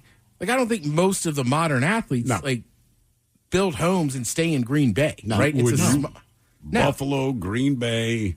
I mean, and it's nothing against these places. Just when I have that much money, it's a smaller market, and I'm a young man, maybe I get my place in Miami or Vegas or a place where I can go be a young man with a lot of money. I mean, Green Bay's just not it. Utah Jazz. Right. But, I mean, I could imagine living in Salt Lake City. But you could, but a 20-year-old from Miami? But I'm just, no. I'm just saying, that at least it's a big city. Like, Green Bay is tiny. Oh, yeah. I mean, Milwaukee's is close, and that's the biggest city, right? So it's like, you might go. How long is it an hour away? How close is it? I don't think it's 2 hours. It's probably 90 minutes. All right. It's somewhere in there, because that sports bar I was telling you about when I was in Milwaukee, they had a sign like, hey, next week, the shuttle leaves from here to go to that stadium. But Green Bay is just so tiny. It is. And Miles, you're right. And most young guys don't want to live in Salt Lake City. I'm just saying, I could fathom the major cities, right? Like nobody lives in Foxborough, I'm guessing. They all live in Boston, if they stay. Yeah. And then I think it depends on how big. But those guys aren't happy about that either. Yeah. Getting to the point of, like, you're right. You're friends. You're with this athlete all the time, but you move away. Hell, I have a tattoo that represents DeMath on my arm now. I talk about it all the time. But I live across the country. Sure. I don't see a lot of those people. like doesn't mean I love DB any less, but it's like just tough. No, you don't like DB, would you? Yeah, you're right. The ladies hate him too. Raw clam. You know what? We were talking about bad food the other day, or what was that last week? We had a question like, "What's the worst thing you've ever eaten?" That raw clam, by far, is the worst thing I've ever eaten. And then I remember him just looking at me. He goes, "Don't puke." And it's like, all right. That was the closest I ever came to puking on a table at a restaurant. Classy. Yeah. Thank you, Tim. We appreciate it. You're listening to The Men's Room. The Men's Room returns with Miles and Thrill. Now, let's see what's happening in the real world. All right, here we go. Florida woman has $300 stashed inside of her. And trust me, you wouldn't want to take it out. We go to Glacier National Park where a 160-year-old visitor takes a shorter route. Man takes another man hostage before police arrive and shoot off the hostage's thumb. To Spain, where one matador might never be able to procreate. And today's rescued animal is a sheep that went through a car wash. It is time for your headlines. Now, it's time to hit the headlines. Here's my cock. All right, our top story. We go to Tennessee, where they're serious about football. A video is going viral that features a high school football game in progress and features a crowd of players having recently celebrated a touchdown. Now, not long into the video, a bystander enters the frame, a young lady that goes to school in the county, and she rushes towards one of the players. She catches him off guard as she tackles him to the ground, but doesn't stop there. She gets back up, having sent it just a little bit too hard into him, turns around and rushes back to shove him back down into the ground. The story doesn't detail a reason as to why she assaulted the player, but she was arrested and faces charges. She's also been banned for life to come into any more games. Great form tackle, though. It was. I mean, to her credit, man, she knew what she was doing. Right? Did a good wrap, drove with the legs, made it till he went all the way down to the ground. You broke up with Becky. You hurt her feelings. Because it doesn't detail, like, was she with the opposing school? Was she with that school and she knew that player? Or did, like, that guy hit her brother? I mean, who knows? That guy might be a complete D-bag. We have no idea. But, yeah, she wasn't having it. She might be a psycho. Stay off the field. No. I mean, I know it's kind of from a totally random school that just likes to, sabotage games. Yeah. Another news over to Germany where the buses are clean. Local police updated the public concerning an intruder on a bus that was going through a routine cleaning. The driver had left the bus to run through the massive car wash that they have there, reboarding it just after it was finished to clear it of any remaining litter that hadn't been collected yet. Now, while making the run through the bus, the driver noticed that he wasn't alone, as a sheep had managed to make its way onto the bus. The other side of the story appears to be that the sheep somehow escaped from a nearby pasture and wandered into the bus depot. The sheep eventually found the bus left unattended before going through the wash and decided to investigate. Eventually finding a comfy seat to lay on while the bus went through. That's They awesome. found the sheep's owner and brought it home. Yeah. The sheep was like, this is so cool. But it blew his mind. I mean, even as a kid, I loved it. I got to think, if I'm a sheep, I'm like, I don't know what this is, but this is cool. Yeah. All right, well, and the fact that it got onto one of those seats and just laid down and chilled out for a little while it's going through the wash, like, all right, cool, whatever. Man, this is cool. My dog panicked when I took him through the doggone car wash, so I don't know how this sheep is just getting along fine. You know what? That's a good point. I remember Tigger hated it. My babysitter, their dog Muffin hated it. I wonder if animals that have, like, human protection, so to speak, are more likely to be scared. Well, you know what I mean? Like, you take some broke kid from the hood, they're not scared of anyone. You take a rich kid, put him in the hood, he's terrified. So I wonder if a sheep who's not always doted over, like, they're like, I don't know what this is, but whatever, man. Mike, fun fact, my dog Honey, she liked to roll down the windows in the back and look out. Yeah. And she knew how to do it with her paw. She did it in a car wash. Oh, yeah. In a car wash. Dang. In the middle of an automatic car wash. It's like, Jesus, man. She got soaked. Yeah, I bet she did. Awesome. You got to child lock those bastards. I did not even think about it. Yeah. And I didn't know where that button was either. Like my buddy, every time I get in his car, I'm like, because he has a small dog, I'm like, can you take off the child lock so I can roll down the window? We go to Spain where the bull finally won. At a recent bullfighting show, the audience was shocked at a nightmare sight when the bull managed to make contact with one of Spain's top matadors. The bull tossed the matador into the air, causing him to somersault onto the ground as another matador coaxed the beast away. Now, our fallen hero collected himself as he looked at an area that was causing him pain, and it seemed that the bull had managed to stab him with a horn, causing significant bleeding. Others rushed to his aid, using their capes to protect his privacy as others inspected his wound, eventually helping him limp out of the ring, clutching the impaled area. But the reason that he's making headlines is because he was treated in the infirmary for, quote, bullhorn wound in the scrotum with evisceration of the right testicle. Yeah, he's now called a ball fighter. Oof. Man, he didn't laugh at that joke. Yeah, No, I mean, he look, didn't. man, there's a million reasons why it's dangerous. And I'm like, that's part of it. But just in case those stories up to bad taste in your mouth, Thankfully, there's good news. a man in Montana is lucky to be alive after a family trip in the mountains. While out at Glacier National Park, visitors watched as a 60-year-old man lost his footing and plunged 120 feet from an overlook. Ooh. He was found by a bystander who swooped in after witnessing the fall and found him face down in the water, non-responsive. He waded into the water, dragged him to a shallow spot, and performed CPR until he started breathing again. Damn. Rangers and rescue crews arrived shortly afterward and used a helicopter to extract him up and out of the wilderness, hailing the Good Samaritan as the real hero of the situation and the reason that our man is alive today. He did suffer multiple broken ribs, a severe elbow fracture, and lung complications. There's no picture worth getting that close to the edge. Nope. Also, I find it ironic they say that he found him. It's like, well, you watched him fall off that cliff into the water. Yes. Right. But good for the I good can't for imagine the it, dude. good for that guy that saved him though, because he clearly saved his life. How do you fall 120 feet and make it out okay? I Especially don't laying know. face down in the water after you're done, because I can't imagine you have any air in your lungs left when you finish rolling, and then you got your face down in the water. A good Samaritan. There's the difference Some in this shallow entire ass water, story. too. Yeah, no kidding, man. Hey, man, all it takes, 3 inches of water? Something like that. 3 hot inches. And now time for Men's Room Sports. Good news, boys. Football is back on once again. You got some preseason football over on ESPN and NFL Network. You've also got baseball currently underway over on FS1. The Mariners finished up their series against the Milwaukee Brewers this afternoon. And what do you know? The Brewers won. Leading them to lose yet another series. What was the final? 7-5. I Not believe as is what it bad. was. All right, that's it. No, they're in the game. It's hard to get as bad as it was in this series. I'm glad that we're finally done with it. We can move on and just not talk about I thought it. they were going to blow it last night. I was like, thank God they didn't blow it last night. Mike, those saxophones are very loud on this season. They are, dude. They got really freaking loud, man. I don't dig it. But they're currently on the road as they make the quick turnaround. They're coming back to Seattle to host a quick weekend series against the Chicago Cubs. Screw you, VD. That'll be on starting tomorrow night.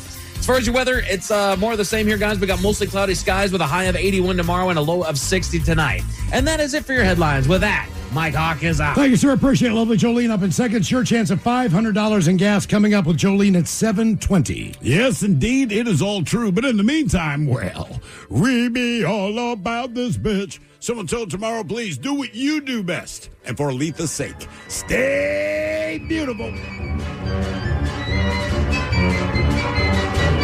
The Men's Room has been taped before a live studio audience. Wardrobe and makeup provided by Mantastic Limited. This has been a presentation of the Men's Room Radio Network. Oh, man! A Double Flush production.